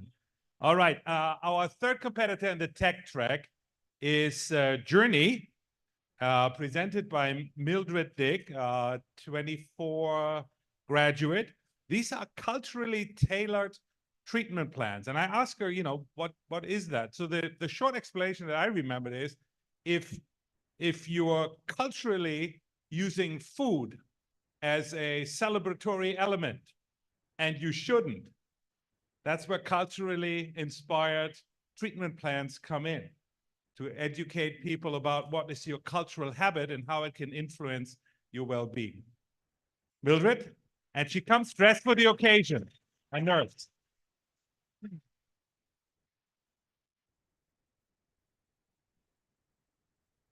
Raise your hand if you've ever started a diet but didn't continue.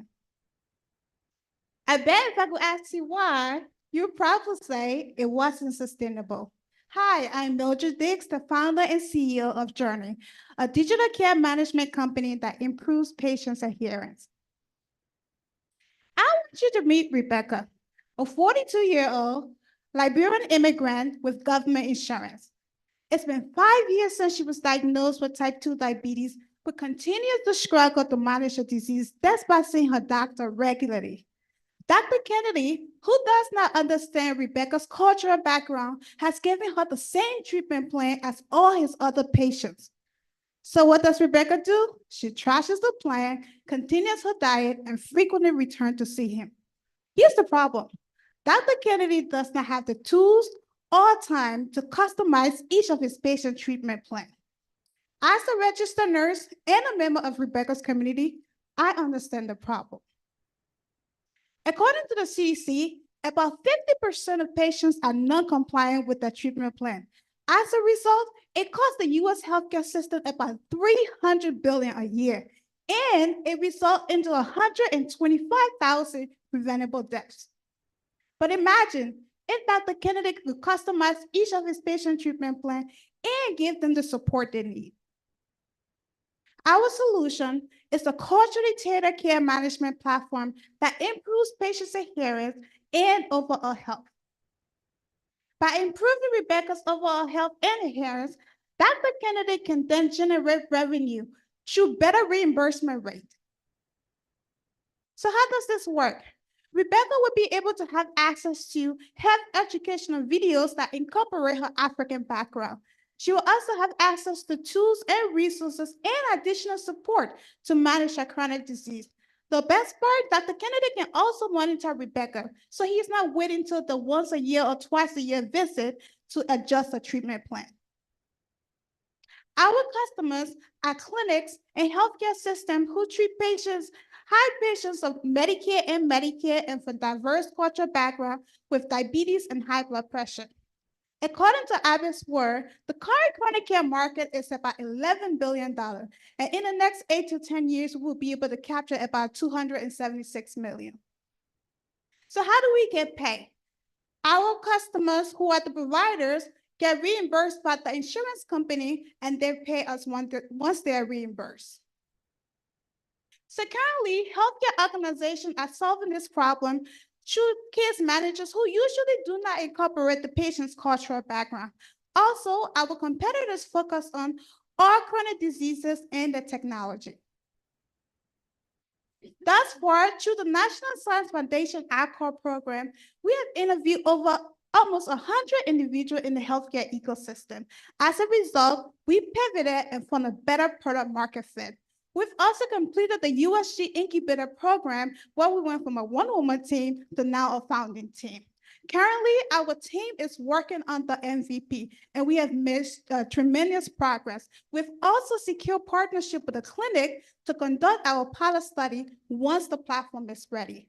Once we're done with the pilot study, we will convert that clinic into a paying customer in addition to the other clinics that have shown interest.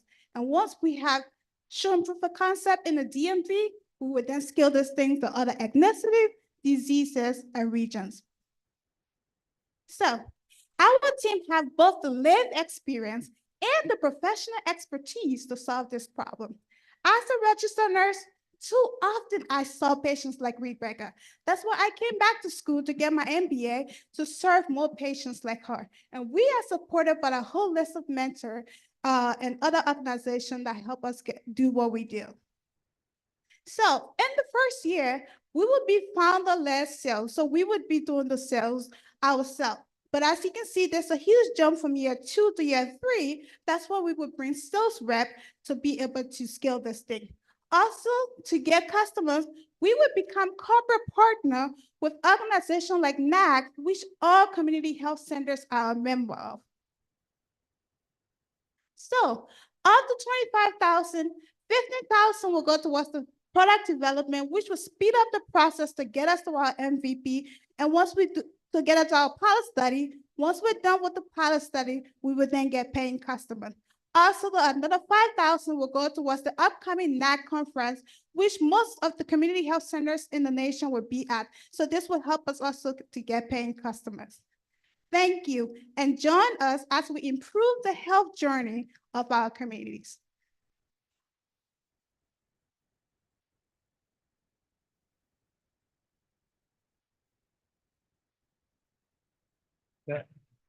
That was a great, you did a great job. Thank you. And you've clearly articulated a need. I chair the Diabetic Research Institute Foundation down at the Miller School of Medicine. And clearly the health of type 1 diabetics is affected by cultural differences. But can you explain to me more how you're going to market this? Are you marketing this directly to hospitals or to doctors or to associations? You touched on that. Can you explain more of that to me? Absolutely. So our customers are the providers and the healthcare system. And the reason why we're going to them instead of directly to the consumer, because one, there was no willingness to pay when we did the ICORP interview, but also they get reimbursed for CCM, which is chronic care management. So going directly to them, they're not paying out of pocket. They're just passing the bill to the insurance company. Does that answer your question? Yes, it does. Thank you. So this is really good stuff. This is really needed. My biggest question, and it sort of dovetails to what that first question was, is how, in terms of these clinics, are they receiving this in your pilots right now? What's the feeling about the product? So from other conversation we have had, the community health centers are our beachhead customer. I went to the HIMSS conference, which is the big conference for healthcare organization, and I sat in the community health center session.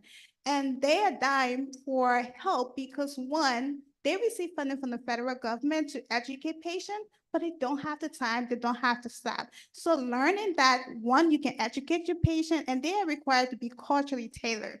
And you can have that, but you don't have to foot the bill. They are excited for it. Question for you. Great presentation. Thank you. Anything that requires continuous monitoring Mhm. essentially depends on patient putting the input in there. Right. How will you incentivize patients to actually tell you more about their health? Because if I'm feeling well, I don't feel like logging into an application and telling anybody that I'm feeling well. So yeah, that's a great question. So a part of what we would do, so stage one, so we're bootstrapping, so we don't have the tools. But a part of what we're going to do is to be able to have that technology connected to our platform, so it automatically upload patient data. So let's say you have a blood pressure, your machine is connected to the platform. You don't have to go in and manually input your data. Once you take your blood pressure, it uploads to our platform and we're able to track. So now if you start trending from the way your doctor want or you want, we get a notification and we're able to bring that to your attention and we're able to send it to your doctor. So rather than waiting for your blood pressure to be in the 200s, we're catching it early and then you are able to get back on track. Great presentation. Thank you. You said $60 per month per user. Is that correct? Yes. How did you come up with that? How's that compared to your competition? And then what is your gross margin on that? If you go through the money you're spending to put the application together, at what point in time do you break even and what are your profit margins as you expand? So great question. So currently CMS pays an average about $79 per patient per month.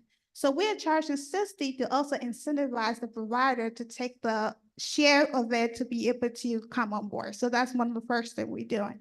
And so right now with the models, because we're using a CMS CCM model, we're spending anywhere from $40 per patient.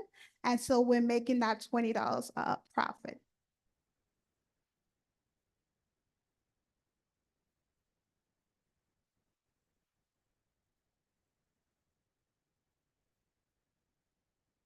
Thank you very much, Nurse Diggs. So we are at the end of our tech round. This is the moment when we have the audience choice, and the judges in the first row you are now to leave to deliberation. I was told leave the iPads. Don't take them. Needed. They are needed. All right. You are following Sega, who gets you to the room where it happens, where the sausage is made. That's all the Hamilton I can muster. Here's your audience choice voting.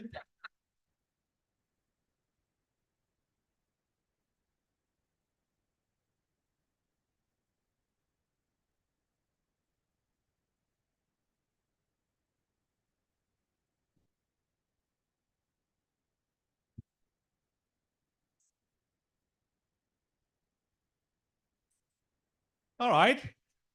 We have too many judges. They're all leaving. All right. The new judges are coming in.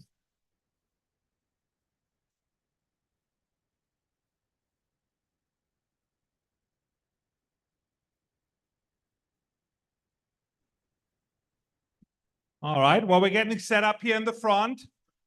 The next track is our alumni pilot track. And as the name says, these are alumni.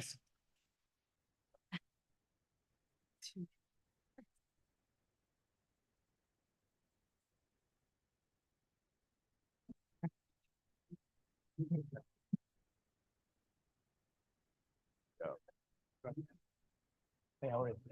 I talked to you. Yeah. Go. All right. All right, the alumni track is a pilot track. I think we've flown this already one time, but we're still in the pilot phase. Thank you, judges, for coming in here. There are two teams that are going to present for us. The prize for the second place is already $10,000, and our grand prize is $15,000. The rules are a little bit easier. This is all open. All industries are open. And the teams are pitching for 3 minutes. And we have the judges for 3 minutes to ask questions. Our first team, they have a really nifty device. I got one of these, so take a look at this one. It's called Juice. And the company is called Juice. And you need juice when you run out of juice, and usually at the most awkward time and unnecessary time. Think about going into the football stadium and you want to showcase that you got a better seat than your friends and that selfie wouldn't work. That's when you need juice. Jake Taub, Puya Susanabri, David Greenfield, there are 2019 and 20 graduates. They are going to come up. There we have them. And these are convenient charging to go solutions. So give a big hand for Juice.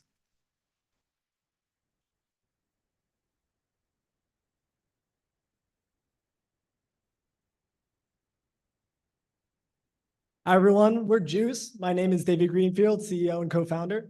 And I'm Jake, CFO of Juice. We're a nationwide portable charging station network that is monetized through ad tech technology. We started Juice 2 years ago when Huya, my co-founder, and I were walking through the streets of New York City, completely lost with our phones dead, trying to get back to Jake's house. Now, on our way back, we were unfortunately jumped in the street. We were okay, but Huya got up and said to me, "Why the hell are our phones dead?" And so we started Juice the next morning. And we've had enough of our phones dying. And I think a lot of people can agree with this. So we've created a solution so that you never feel like you're going to walk out of the home and never be able to charge. Our solution's simple. You can rent a portable charger that has a iOS, micro USB, and USB-C cable built in and rent it from these automated portable charging kiosks. Simple. Rent, charge, return, and you can return to any station within our kiosk network nationwide. It's not just one station, one venue, multiple venues. It's a nationwide network. And what we're looking to do is capture a significant part of what Allied Market Research will estimate is to be a $17 billion market by 2031. And we're already on our way there. So we have multiple ways of expanding the network through venues and events, through selling to distributors who then place the charging stations, and we have an additional monetization layer through on-screen advertising and sponsored branding. We have sold to over 30 entrepreneurial-minded individuals in over 21 states, garnering $320,000 in inception-to-date sales and $150,000 in sales these past 3 months. We've partnered with over 100 plus venues in the last year, including the Washington Nationals, Mall of America, and the University of Maryland. And we're seeing a ton of demand coming now from the event space. And we're very excited to be working with breakaway music festivals at all 10 of their festivals across the entire country. And brands are starting to take notice and wanting to spend their marketing dollars with us. Now, we're very excited to announce for the first time publicly today that we're rolling out with Playfly Sports at 9 of their Division I schools in their football and basketball stadiums this upcoming fall, and then up to all 27 of their other schools by the end of 2025. And we'll be monetizing the solution with a more developed sponsorship arm where we've already actualized $9K in revenue from 2 stations being branded here in the Xfinity Center at Maryland. The other media tech angle is through systematic advertising, and we have an estimate from leading provider Place Exchange that over 1,000 stations, we garner over $1 million in revenue. In order to build out this vision, we'll have B2B venue sales, station IT, ad tech. The team has it all. So we're going to roll out Playfly, build our ad network, scale over 2,500 stations by 2025, and $5 million of revenue by the end of 2026.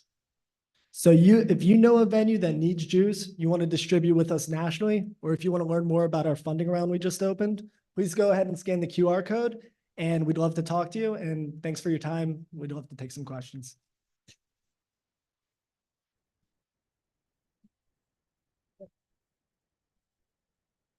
Hi, guys. I'm Shelley Collins. Nice to meet you guys. Congrats on all the great work you've done so far. I have lots of questions, but I'll start with one. Tell me where your devices are manufactured. We manufacture everything in Shenzhen, in China. In China, okay. And then in terms of, talk to me a little bit about your competition. So in terms of competition, there are established providers, the largest of which actually was in China, and it was SmartShares Global. It was a publicly listed company. I think for them, they failed due to only focusing on the charging.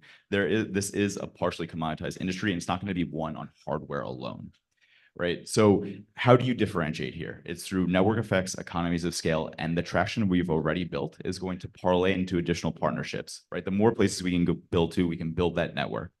Additionally, in Playfly, we have a fantastic partner that's willing to build out the data capabilities, which is a significant differentiating factor in terms of the ad tech capabilities. In their estimate for differentiated data, they'd be willing to pay $100 per survey or something of the sort, which is something that not any of our competitors provide.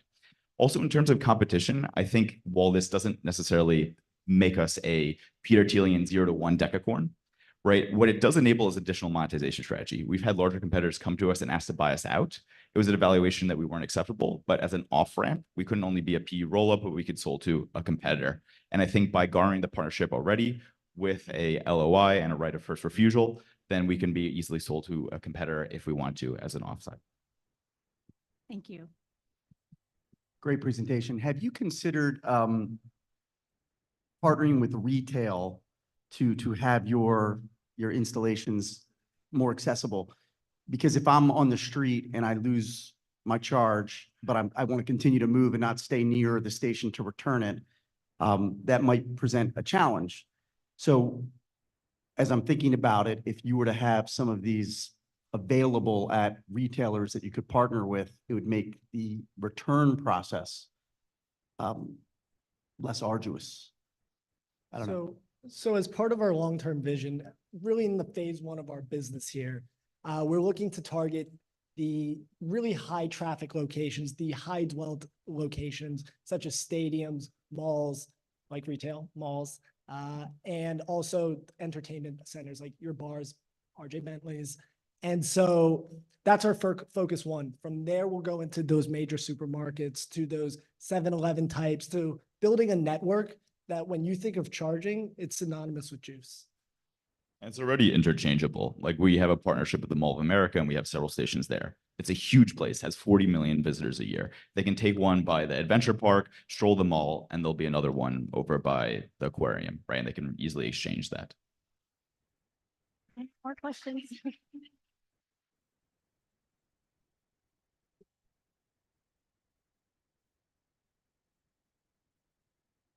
Thank you very much. Juice? I hope you guys have enough juice left. We got a couple more interesting pitches coming up. There might be even the chance for some audience games if we have enough time. Our second alumni pilot track competitor is Brightwave Partners. There you go. Paula Henry, Tim Shaw, and Ken Peretti are the presenters for the team. This is an interesting, I mean, I'm just dabbling into that, but it's producing renewable feedstock. We're talking about photobiotic reactors that used to cultivate algae and seaweed. So I'm intrigued. Let's hear it for Brightwave Partners.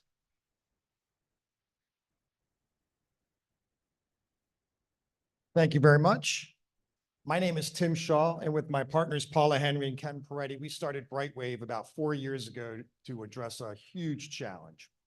So over the next couple of minutes, you're going to hear about how we've developed a disruptive and low-cost algae cultivation technology, how we've got a $60 billion opportunity in front of us, how we've done 5 installations and have a $2 million funnel. We have our patent in place and a very committed management team. So algae is a $20 billion industry, and that's because it is an optimal feedstock.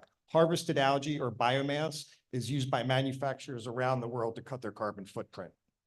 The problem is there are barriers to its widespread adoption, and that's what keeps algae from being a $60 billion market instead of a $20 billion market. So those barriers, you have 95% of algae growth is done outdoors. Those growers do not optimize yields, they don't control for contamination, and they do not, the land use requirements are prohibitive. In fact, you look at those ponds, they're only about 18 to 25 inches deep. Our solution is that we build and sell photobioreactors or PBRs. They're about 300 times more effective than that outdoor technology. They use a minimal footprint. We can produce more biomass on a given footprint than any other cultivation technology on Earth. And what that means is for manufacturers, we can produce a lot of biomass on a very small footprint. So our PBRs fit into manufacturing facilities so manufacturers can produce feedstocks on site along with their primary manufacturing refining capabilities. We're growing. We onboarded clients in the last 9 months in food, medical, wastewater management, and biocement industries. And we've got 12 industries that have ideal opportunities for our PBRs, and I'm happy to talk about them. We are making money. We're going to make our money from PBR sales, from O&M contracts, from tech support, and from licensing fees. We are going to explode in transaction size over the next 5 years. By 2028, we anticipate that 75% of our revenues, $75 million at that point, will come from the sale of our largest PBRs. They retail for $225,000, and they're already in high demand. The other thing I wanted to mention is that we have a very experienced and old management team. We've got about 70 combined years of building relevant skill sets. I ran $1 billion portfolio at UPS. Ken developed and sold software into emerging markets, and Paula ran marketing for a worldwide pharmaceutical organization. We'll use these funds to invest in bringing home a couple of our large multi-million-dollar prospects in the US. And I just wanted to say that not only is this a really large revenue opportunity for us, but it's also an opportunity to have a huge environmental impact. Bringing carbon into the manufacturing area will reduce a company's carbon footprint. You throw in our PBRs to scale that cost effectively, and you've got a profitable and global scale solution. Thank you.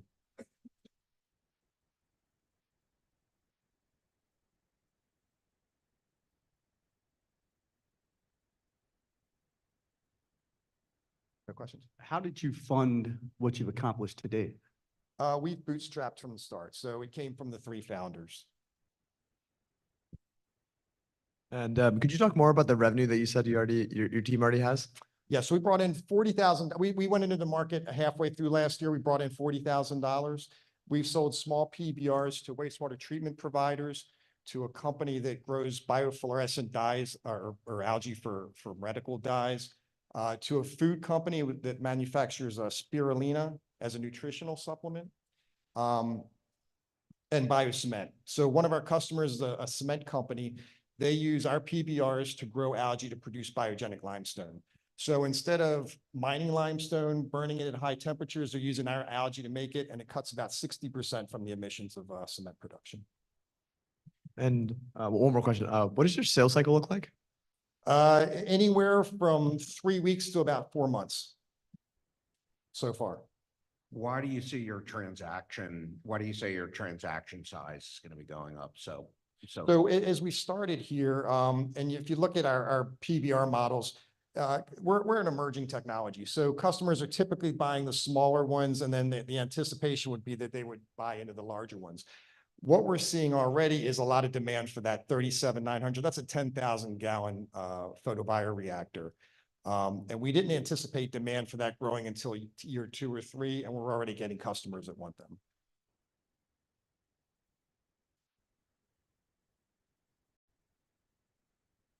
Yeah, thank you.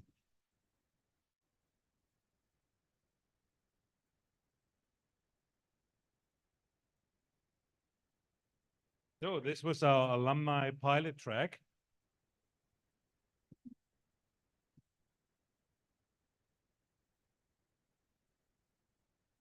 All right, the next track is our All-Stars track. So this is quite unusual. You know, we are not just a small village anymore. We are a large state. So we're expanding the pitching opportunities here in our All-Stars track.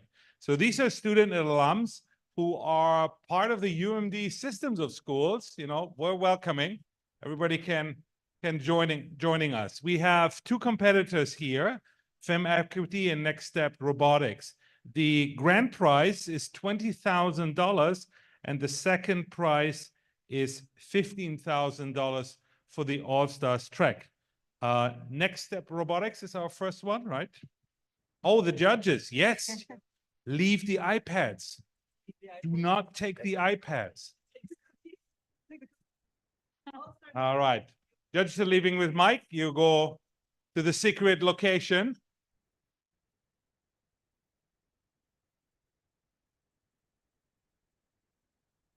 As you, I told you before what you can do with your iPhone while you're on it here. You see some of these ideas when we bring alums in and some of the other tech ideas. Here's another thing you can do with your iPhone or Android phone. You can check your bank account and check out how much you have left to invest in any of these companies. That's another reason why we're here in pitching, right? I'm not sure if you had heard the subtle undertones here, right? There were subtle undertones. So please check this out. All right, we got a new set of judges for our All-Stars track. Getting ready. Just announcement, please do me a favor. During the pitch and the Q&A, please stay seated. And then in between, movement is okay, but while we're pitching, it would be great if you can be seated. Okay. Good to go? We're having a technical difficulty. Okay.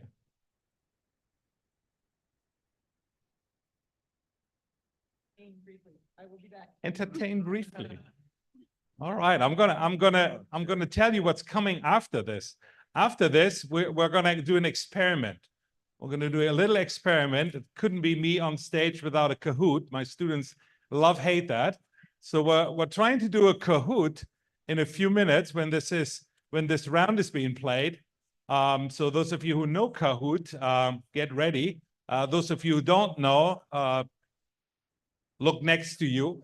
There's something to win here in this Kahoot.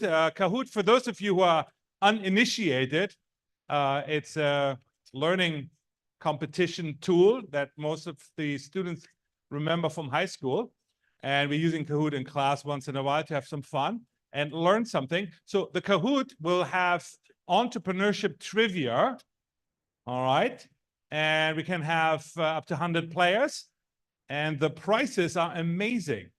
We're going to have 3 winners at some point. So Kahoot works this way. I'm explaining this again for those who don't know it. It's not just getting the answer right. It's getting it right fast, right? So you get points for getting the right answer, and then how fast you are counts to your points. So the third prize for the Kahoot, so I'm using the time for this now.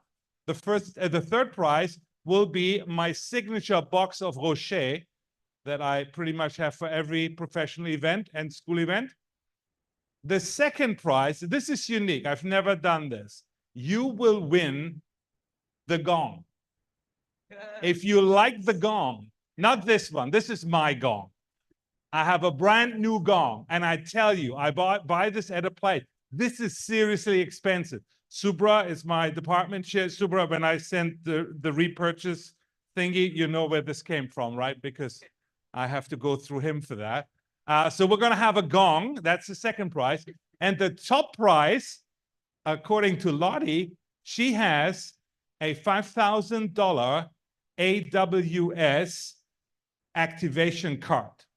Amazon Web Service, $5,000. I mean, it's not as great as the Rocher, the gong, but you know, it's something. It is something. Are we good to go? Thank you very much. We're good to go. All right, here we go. Yeah, come on. Give some love here. Thank you, Lottie, for fixing this on the fly. On the fly. So our next competitor is Bradley Hennessy. He's a 09 graduate from Towson. Give some love for Towson. Yeah. All right. I love you. And his company is called Next Steps Robotics. We're catching up, I think, with the screen in a second. It's neuro recovery rehabilitation robotics. Think about retraining after a stroke. We're talking exoskeleton from what I heard. So I'll leave it all to Bradley. Thank you. Thanks, Oliver. Hi, everyone. My name is Brad Hennessy, and I am here to revolutionize stroke rehabilitation. Stroke is the leading long-term cause of long-term disability globally. But right now, patients are told 6 months post-stroke, there's nothing functionally that can be done. Wear this brace for the rest of your life and carry on. My team and I have been working together since I graduated from Towson in 2008 when I started with them and was given the seat at the table as an undergraduate intern by Dr. Richard Mackel. They've been working a little bit longer, since before 2008, actually since the 1900s. Since then, we've learned a little bit along the way about stroke rehabilitation and surrounded ourselves with individuals that have the business acumen to help us productize new solutions for stroke rehab. Now we're ready to introduce Amble. Amble is an ankle exoskeleton designed to help treat foot drop in stroke patients. Foot drop is the inability to raise the toe while walking and is a huge mobility barrier for a lot of stroke patients. The way Amble works is really what's interesting here.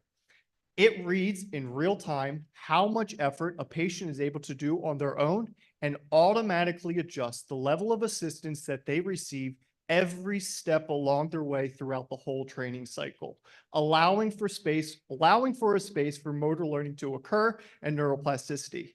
It's portable and made to be able to be used in the PT's treatment setting. We even say you can take an Amble for a walk in the park.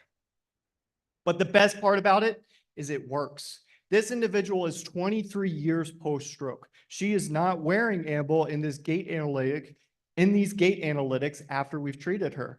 After just 9 hours of robotic therapy spread out over 18 treatment sessions, so 30 minutes per treatment. But what's even better is we see that our studies show that patients don't only get better while we treat them, but they actually continue to improve after we have stopped treating them. And Amble can actually generate more revenue for clinics themselves. So taking just the 3 to 5 minutes to put the device on, clinics can actually increase their billing rates from current CPT codes for gait therapy to neuromuscular reeducation based on the metrics that we're able to and outcomes we're able to achieve for them. The business model is flexible so that for the first time, these kinds of technologies are accessible to both large and small clinics, so we can focus more on patient accessibility. The market size for physical therapy equipment is very large, and we're looking forward to taking a piece of that. While we've been focused on developing Amble, we've been keeping our ears to the ground and we're looking to leverage the technologies that we've built based on PT feedback to fill out our product pipeline even further. To date, we've done very well with NIH non-dilutive grant funding that funded largely the development of our product and funding our clinical trial that we're finishing up now. Now we're looking to raise $1.5 million so we can focus on our key sales and marketing hires to actually bring Amble to market. Thank you.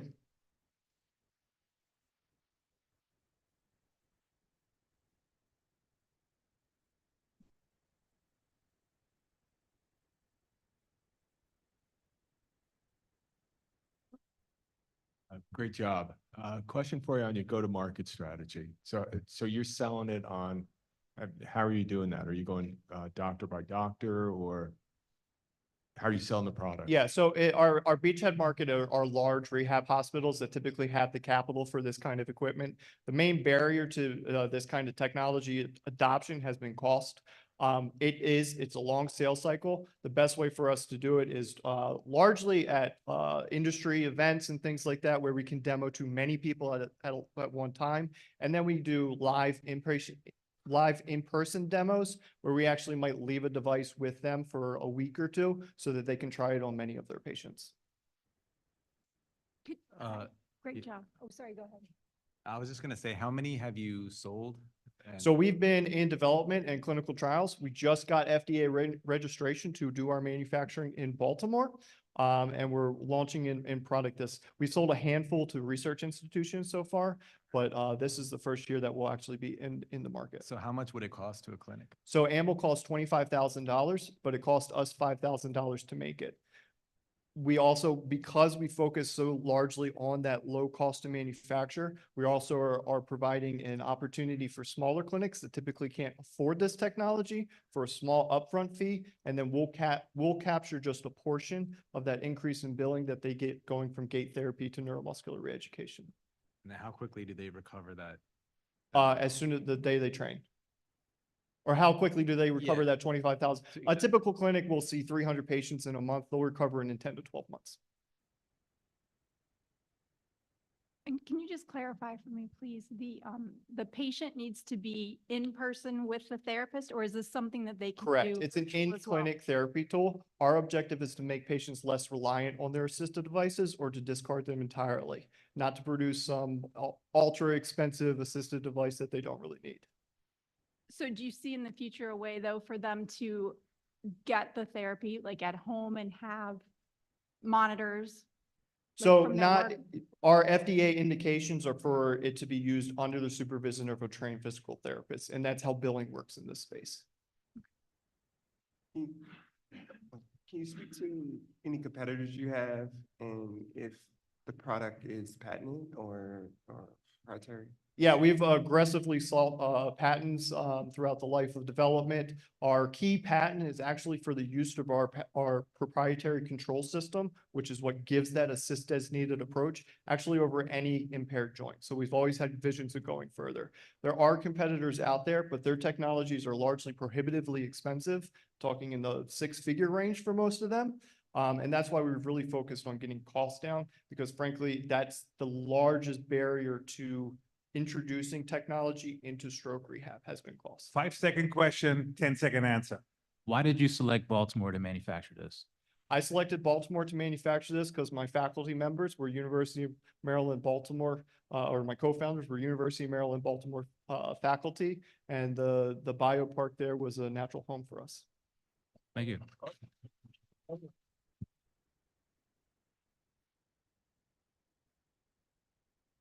All right. Our last pitch for the evening is for Fem Equity, Adeola Ajani, 2020 graduate. Also, give a warm welcome to Towson University. All right. Come on, warm. Yes. And I'm so happy, finally, AI-powered future of work platform. So we're going to have our share of AI. It's a women and minority professionals platform that helps with pay and professional gaps. Adeola, to the stage, please, and pitch Dingman.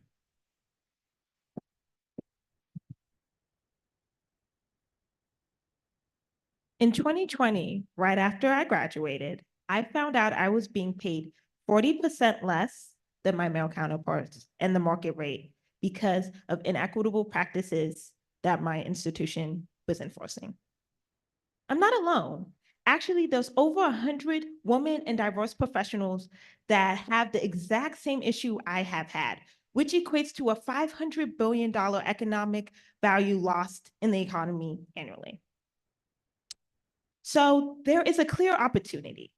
There are diverse women and professionals who are looking for a streamlined solution to fast track career opportunities. And there's a huge market. It's actually $1 billion. So the Fem Equity Platform, this platform, you apply, you get selected, you get access to certified coaches or AI database platform, and you get coached into major results. Maribel's over $18,000 salary raise in under 6 months. So key features on the Fem Equity Platform is on-demand access to the AI-powered pay equity database, analytic-based certified coaching, peer group coaching, market research tool, as well as various other things that the platform has. Okay, so when we're talking about traction, Fem Equity has a lot of it. We started off with 10 users in 2020 and scaled to over 1,500 users. We've been in numerous accelerators. You might have seen me in some of them. And we've had resources that scaled. We've raised a lot of money, over 6 figures, and we have been able to pilot paid contracts to scale to our next additional users. Our business model is quite simple. A self-paced curriculum, group coaches, self-paced certified coaching, as well as if you want a more unique certified coaching and unique customized experience, then you go to Pro and you go to Pro Plus. So we have revenue close to 6 figures last year with a 75% profit margin. And we have generated over $1 million of salary impact on the platform due to all of the salary raises that Maribel and all of our additional users had on the platform. Yes, there is different people in our space. We have Kalia, LinkedIn, Pathrise, all of these folks. But what makes us unique and different is that Fem Equity is focused on the early, mid, and career transitioners and pinpointing and fast tracking them to the next phase. We have different users that we want to scale. So we have contracts that we're scaling forward. And my team of over 20 years of combined experience is the best fit to scale Fem Equity today. So join Fem Equity and making pay equity and workforce equity a reality for all with Fem Equity. Thank you.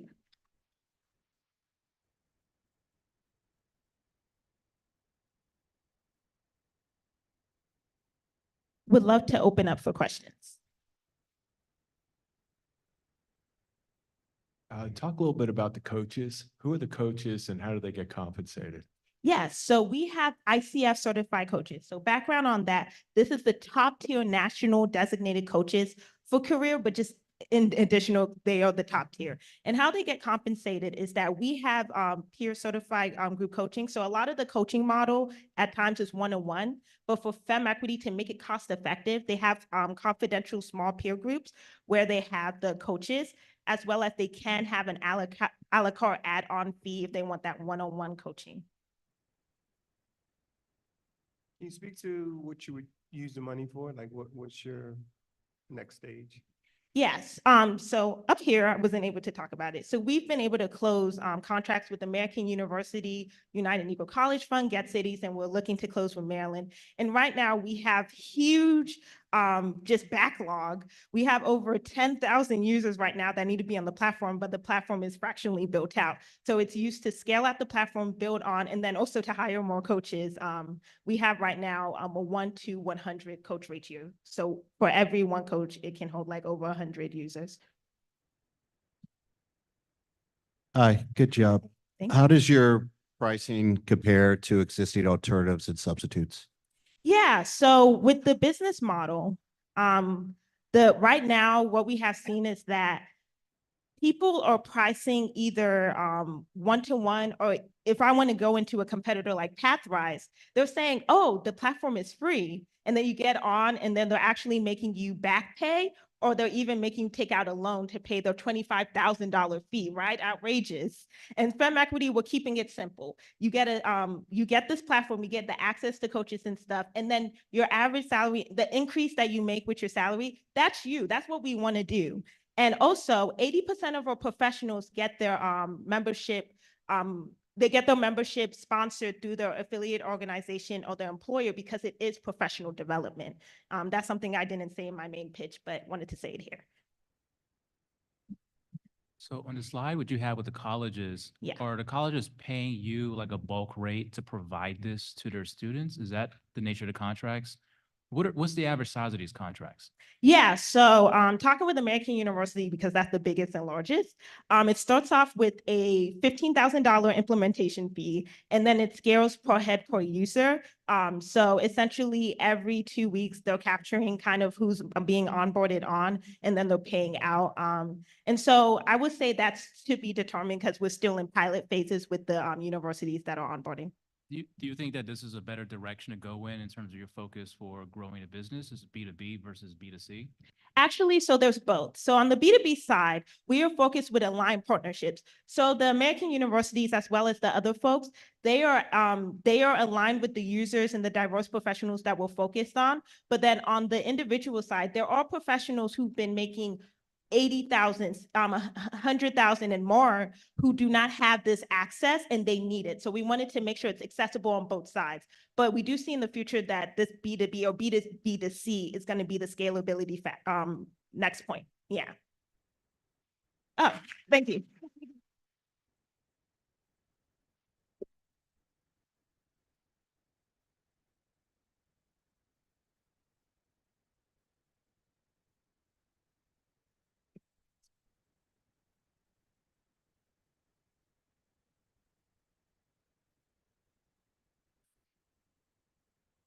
So, Lottie is back. Lottie has prices to announce. And I think this is for the idea track too. Good. Oh, yes, we have something else.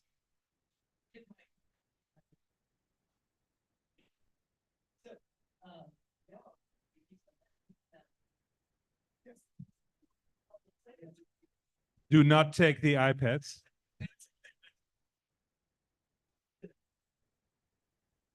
Take a cookie.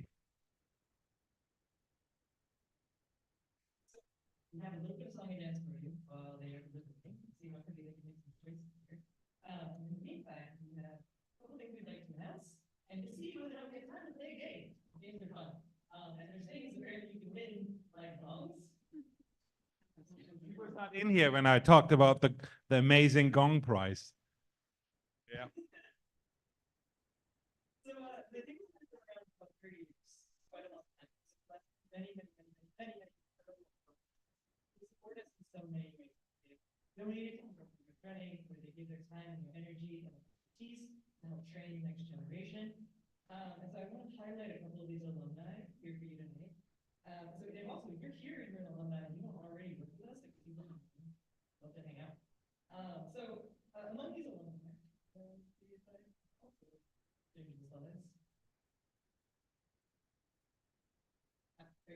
So among these alumni, who are dedicating their time and energy to raising the next generation are Johnny Snyder and Sahej Singh. Are you guys here? Earlier? Yeah, well, you guys come up and I'll talk about your team. So they organized a cohort style prize in memory of a young Dingman entrepreneur. Tom Saransky passed away in 2021. And anybody who knew Tom knew that he was like an embodiment of just entrepreneurial grit and charisma, as is the winner of this prize. So when your name is called, prize winner, this is actually not one of the finalists, this came from the semifinals. I'd like you to stand and come up and shake their hand.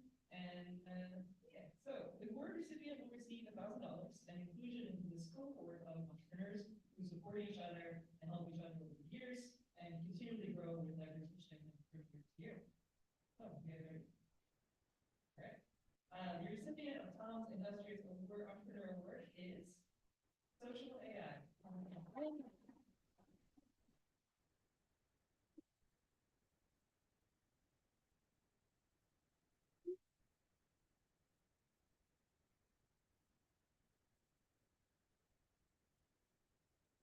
Here we go. Hugs and handshakes. Welcome to the family.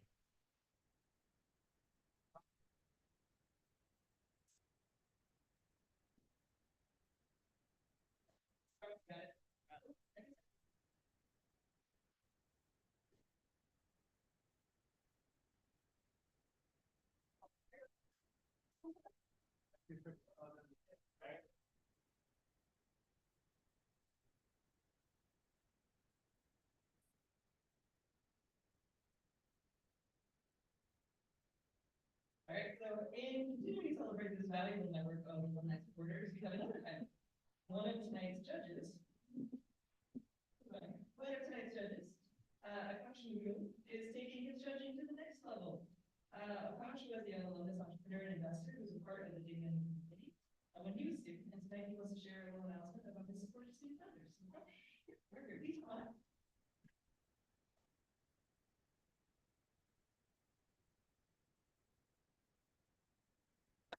Good afternoon, everyone. My name is Akash Magoon. I'm a graduate of the class of 2018, and I studied computer science while I was there. After graduating University of Maryland, I went on to start a healthcare software company with my brother in New York City, and we built a company that employs over 100 people and has raised over $100 million to date, and have been very, very successful in our journey building a company in our post-college years. But I wanted to thank the Dingman Center, who inspired me to be an entrepreneur while I was a student here. And here on the stage in 2015, I pitched a company and an idea that eventually wasn't really successful, but the learnings and the things that I was able to see and go through as a student was really inspiring and allowed me to be a successful entrepreneur today. 2 years ago, when I was judging this competition for the first time, I met the founders of a company that took the second prize that night. It's a company called Vitalize. And it was then that they won $15,000, and personally I matched that as an investor of the company and joined them as an advisor. So today I wanted to announce that I plan to do that every single year throughout the Dingman program, where I hopefully get a chance to work with one of the companies as both an investor but an advisor throughout their experience with the company.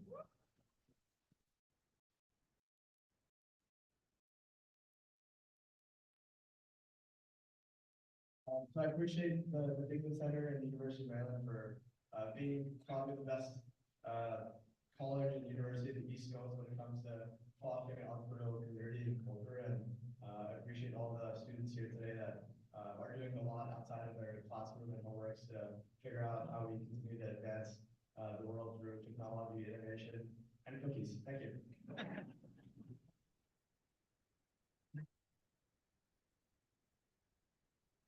Next year, we're going to have $400,000 to give away, you know? So this is wonderful. You know, you put your money, not where your mouth is, but where your heart is. And that's going to help a lot of amazing companies do even better. In addition, money is one thing, but the advice from somebody who's been there, done this is, what do they call it? Priceless, right? Thank you very much.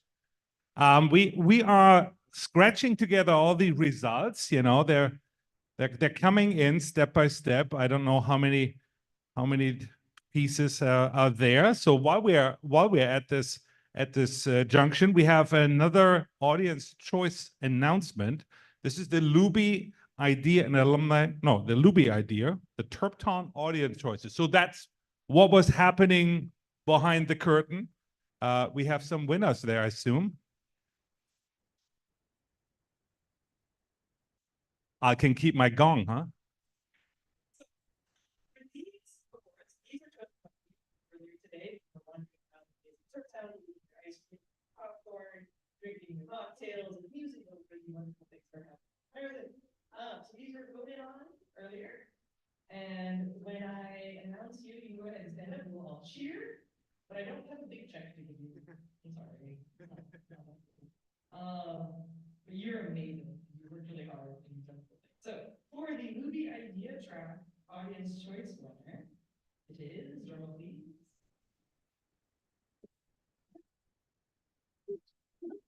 Shy. In the back, raise your hand. Yes.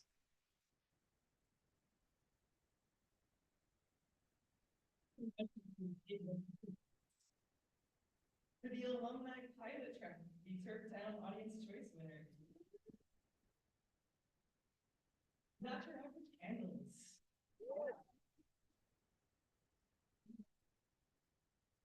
I got one last year. They smell amazing. They smell amazing. Yeah. And then there are two for the all-star track at $2,000. Yeah. So the first one goes to Betty And the second goes to biochemical analyzer.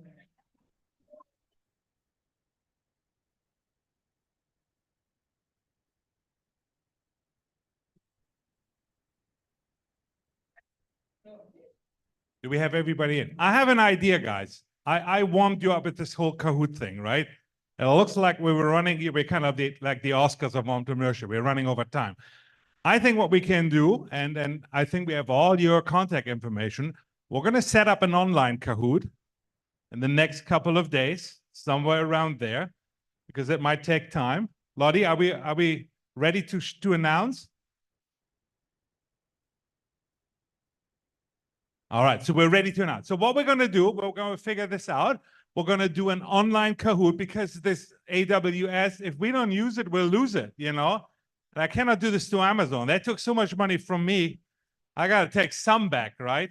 All right, so we're going to do creating Kahoot. We're going to send invites out. First 100 people who sign in for the Kahoot are in for the Rocher, they're in for the Gong, and they're in for the $5,000 AWS credits. We'll announce it. We have all your registration info. If you show up online, we're going to have a quick party, and then we're going to Kahoot ourselves into the prices. So, Lottie.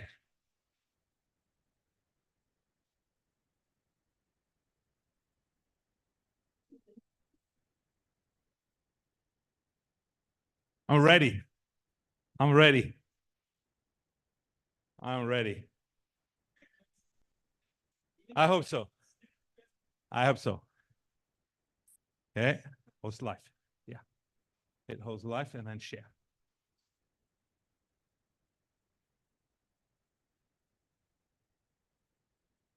All right. For all of you, how to do this, you need to go to a website called kahoot.it. Kahoot.it. Now we're just hoping this doesn't mess up. All right. Are we good? Okay. Let's hit start. Let's hit start. So you get a game pin. 100 people can play. You got a game pin waiting for the players. Oh, you're gonna amp the music. This is needed. Yes. It doesn't work without the music, right? It feels high school all over. Here we go. Got the players coming in. All right. If you can't play, help your neighbor and confuse them. There we go. Right. Got 80, got 90. We're almost there. 95, 96, 97, 98. We are maxed out. Oh, no. I have an even better license. Okay. Wait. Yeah, I think we're gonna get started. Let's hit start.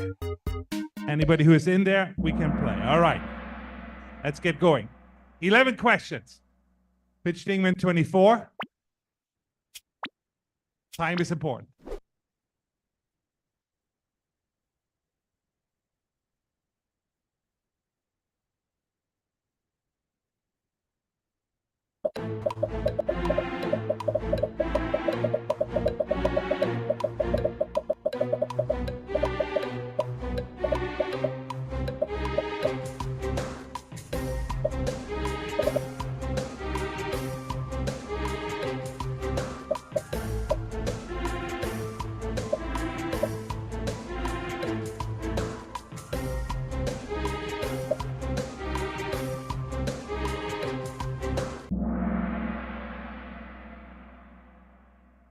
$1986. I mean, you could see the fashion. You could see the fashion. All right, next one. If you can hit.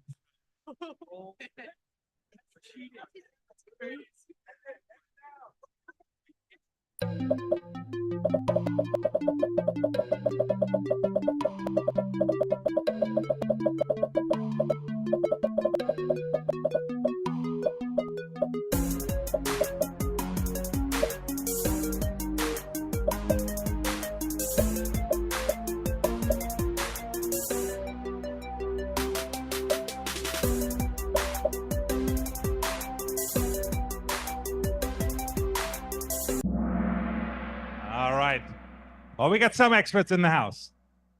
All right, next.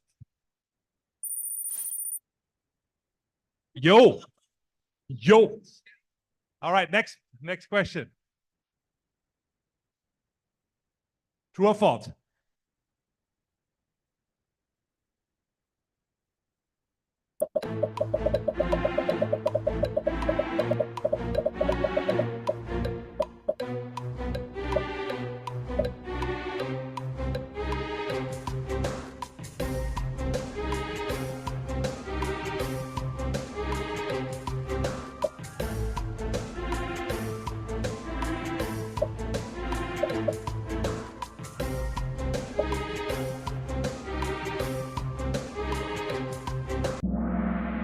Yeah, it does exist. It does exist. AJ, Startup Chow. All right. Next one.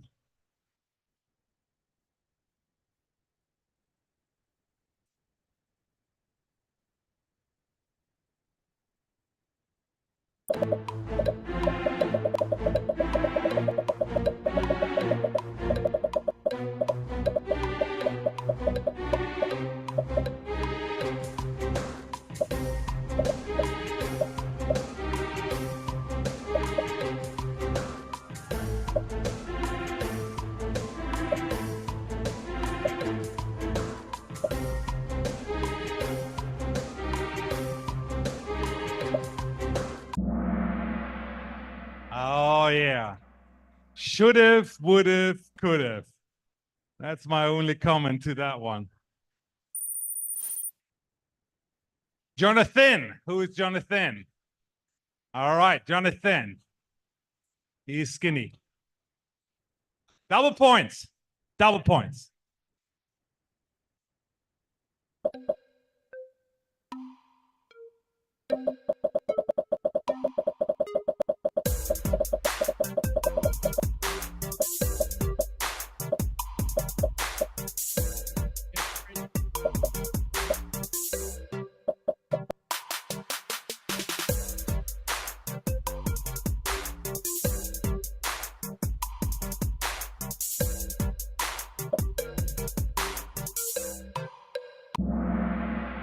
All right, the loft. Here we go.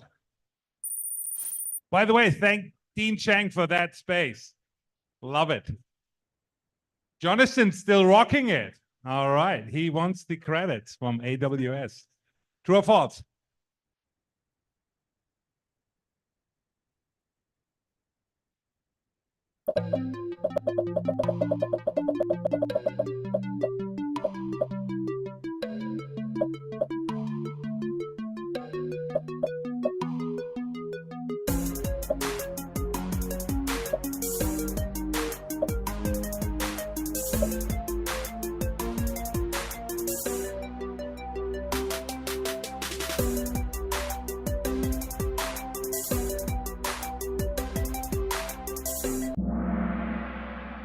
Yep. 59 faculty teaching entrepreneurship courses on a regular basis. Oh, Dylan K is gonna rock it. Right. 10 players hit an answer streak. Good.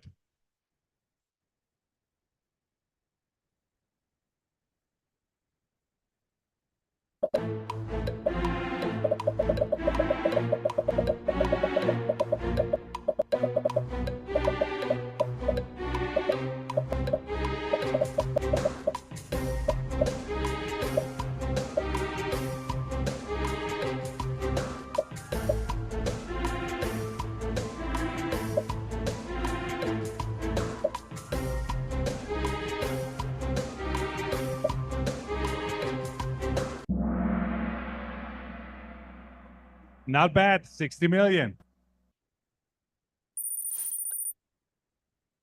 On, whoever that is on top. All right, here. Okay, let's see. Let's see if we can pull it off. Number 8.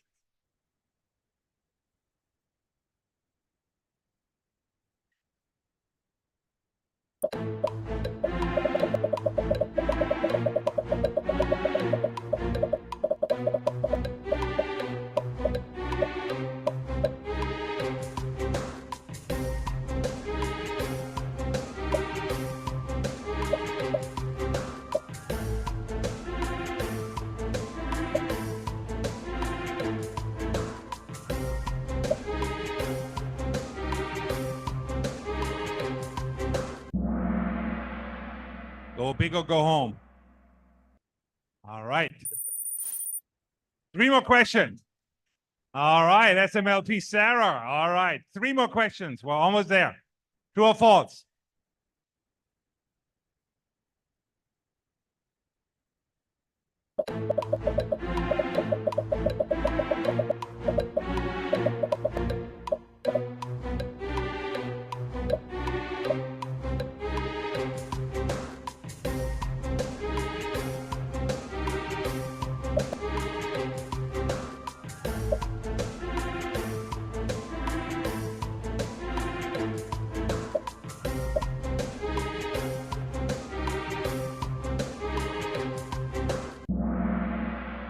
Yeah, sad enough. We're going to fix that.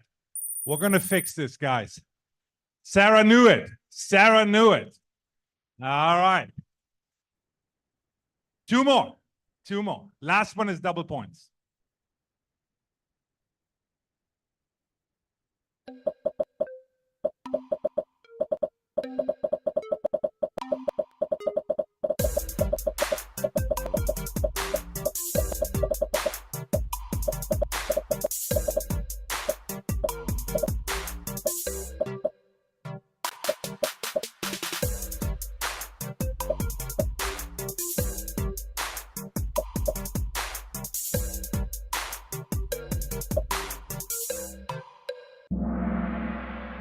Yep. Yep. We're gonna go over there and take some notes. All right.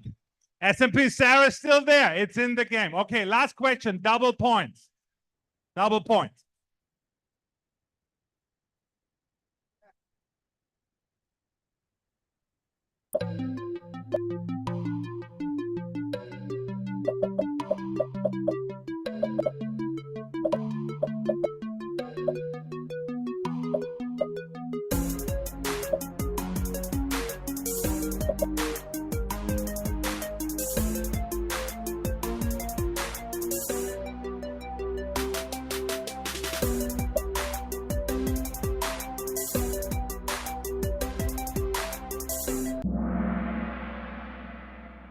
Yeah, we love those rankings now. We love them. Totally objective. All right. Podium for the Rocher. On got Rocher. Give on a hand. Yes. Who is pitch? I wanna see that tag. S&P Sarah. Yeah. Oh my God, 1,000. Come on forward. Come forward. Come forward. You want to get a prize? Oh my God, Cinda. We know each other for a moment. Congratulations. All right. Are you pitch? Oh no, come on, this is rigged. It's another buddy. Come on. Oh my God. Are you getting the go? No, this is fair. I know he wants the gong. He is just nice. He always looked at my gong and says, I want that gong. So this is your gong. This is your gong. Congratulations. You don't need the credits? Okay, you're gonna ruffle them off. But we have on here and on here. You want to switch with on? You want the credit? You want the 5,000 credit? $5,000 AWS credit? All right, on got the win. And you got the Rocher. I knew the Rocher was #1. All right, thank you very much. We're gonna rush you off the stage, and Lottie has all the data points and numbers. Are we ready? We're fine. We are way ready. We're like Oscar ready.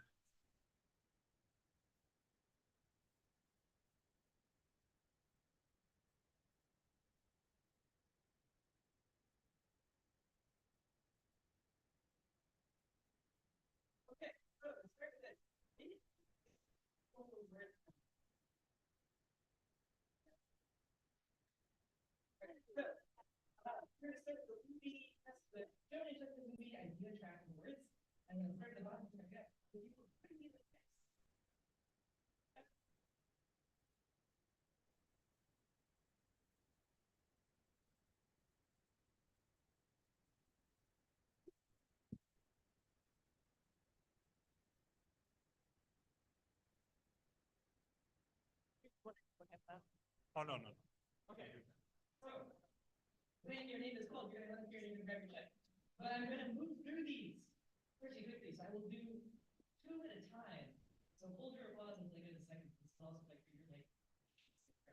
All right, so for the elevator, founders of color, $3,000 reward is.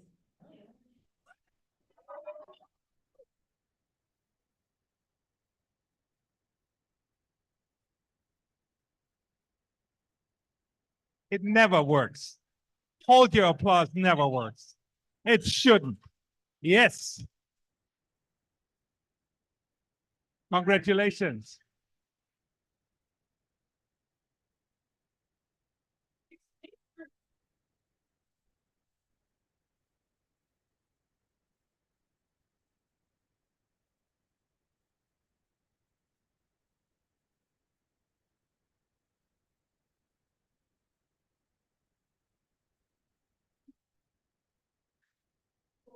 $3,000. It's not here. Hang on, I'm having something. Can you check to see what it is? Okay, no, skipping that one. Best in sustainability. No, it's not that one. I gotta hear this. Best in innovative solution. Is nerve system.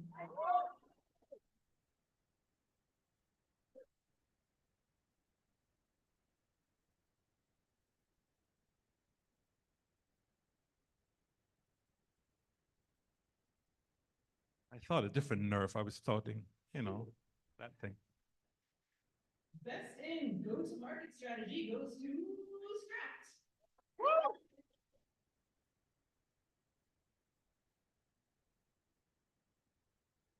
I think the name itself tells you the go-to-market strategy, right? Strapped.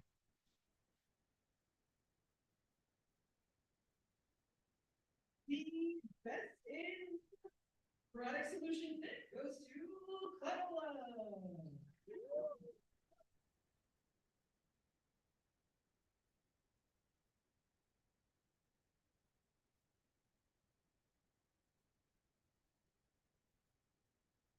And the best in customer discovery goes to Matching Students Abroad.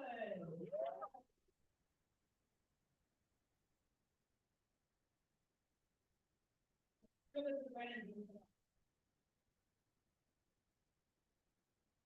All right, and as you begin to warm yourself up here, well, the drum roll for the best in show, the idea drive. For $4,500 is my signature.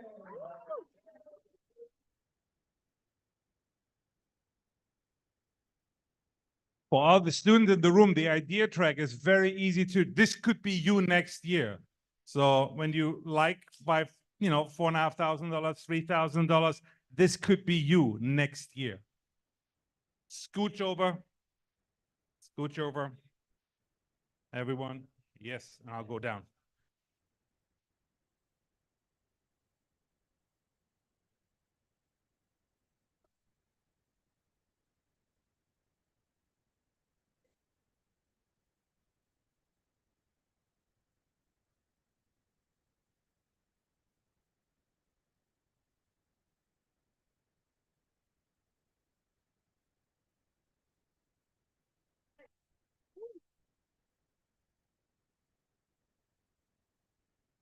Stage left.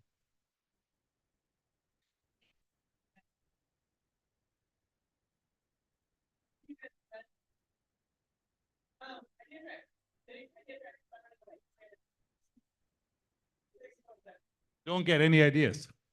Go there.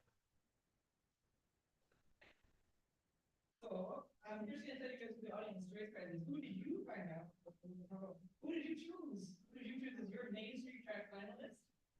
With Dawson's Detailing. Dawson's Detailing.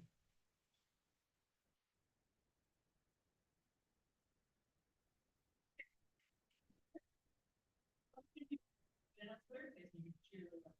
Then you're gonna kind of know already.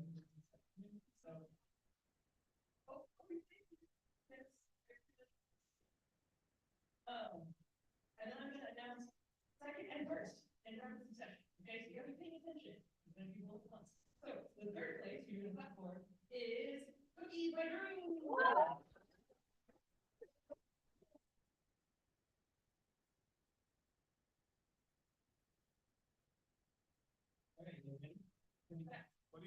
What are you gonna do first? The second you go first?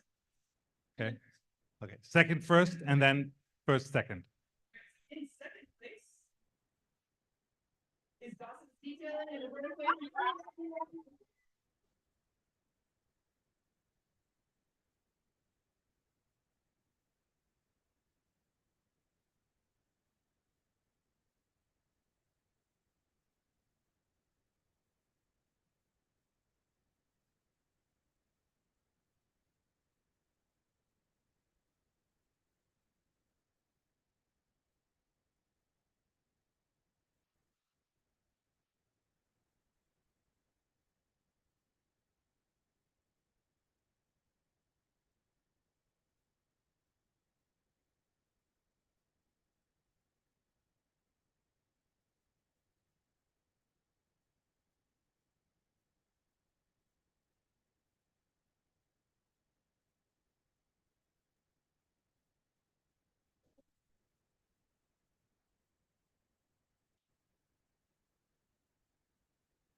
All right, time to start again with the audience choice prize, which was Engage.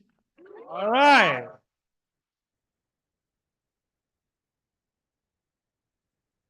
I love you guys.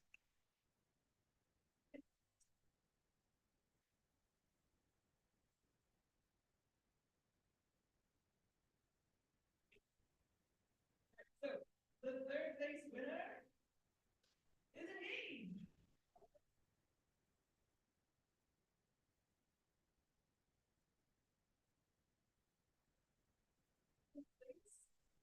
Is Vine and first place is Journey. Good job. Yes.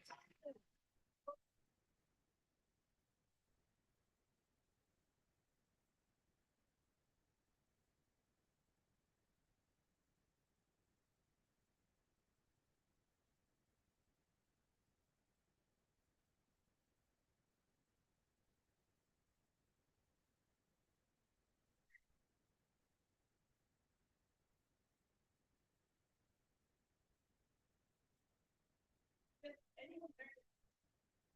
So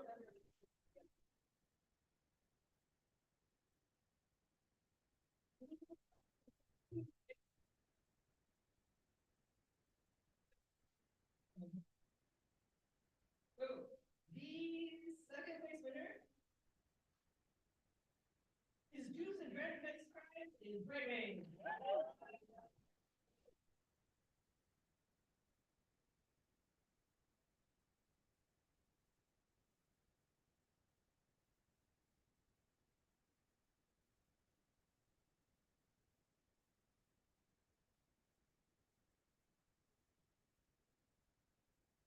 All right, thank you.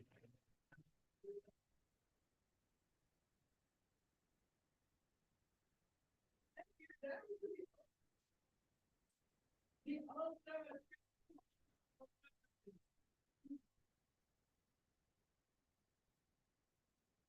do the same system that announce them rapidly. They're all too good.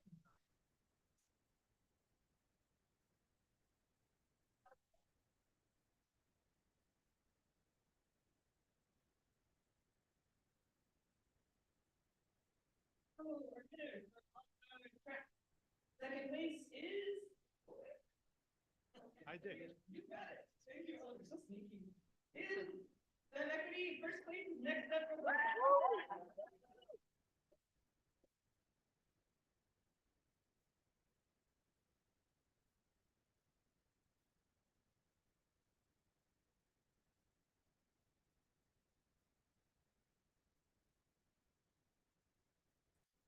Everybody, please on stage. Can we get everybody on stage? Okay.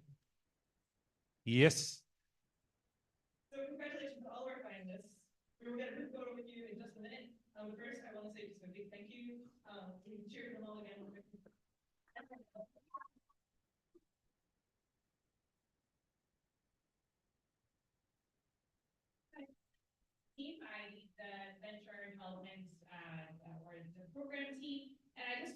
moment to thank the people behind the scenes.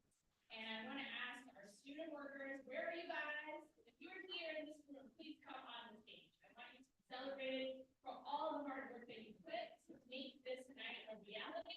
But not just tonight, but also the work that you have students from all corners of campus to make sure they get the support and empowerment that the Dingman Center has to offer. So I'm thanking all of the team, but also especially Emily and Takaya and Dom. Those who are graduating, especially, we have Dom who's graduating here tonight, or the senior. Other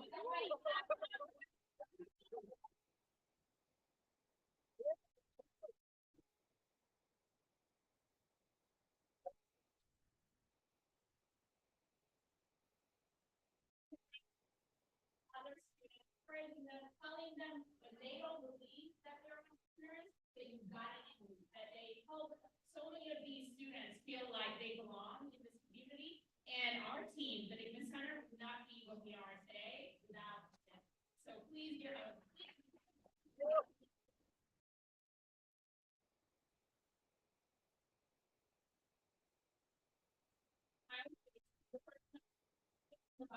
to the Dingman office. So he's out there somewhere, but if you see him, please pat him on the back for a really job well done tonight. And on that, thank you everyone, and especially also our new team members, Sadia and Lena, for whom this is their first pitch statement. And they have been valiantly supporting everybody, including the audience, to have a wonderful night. And with that, thank you everyone.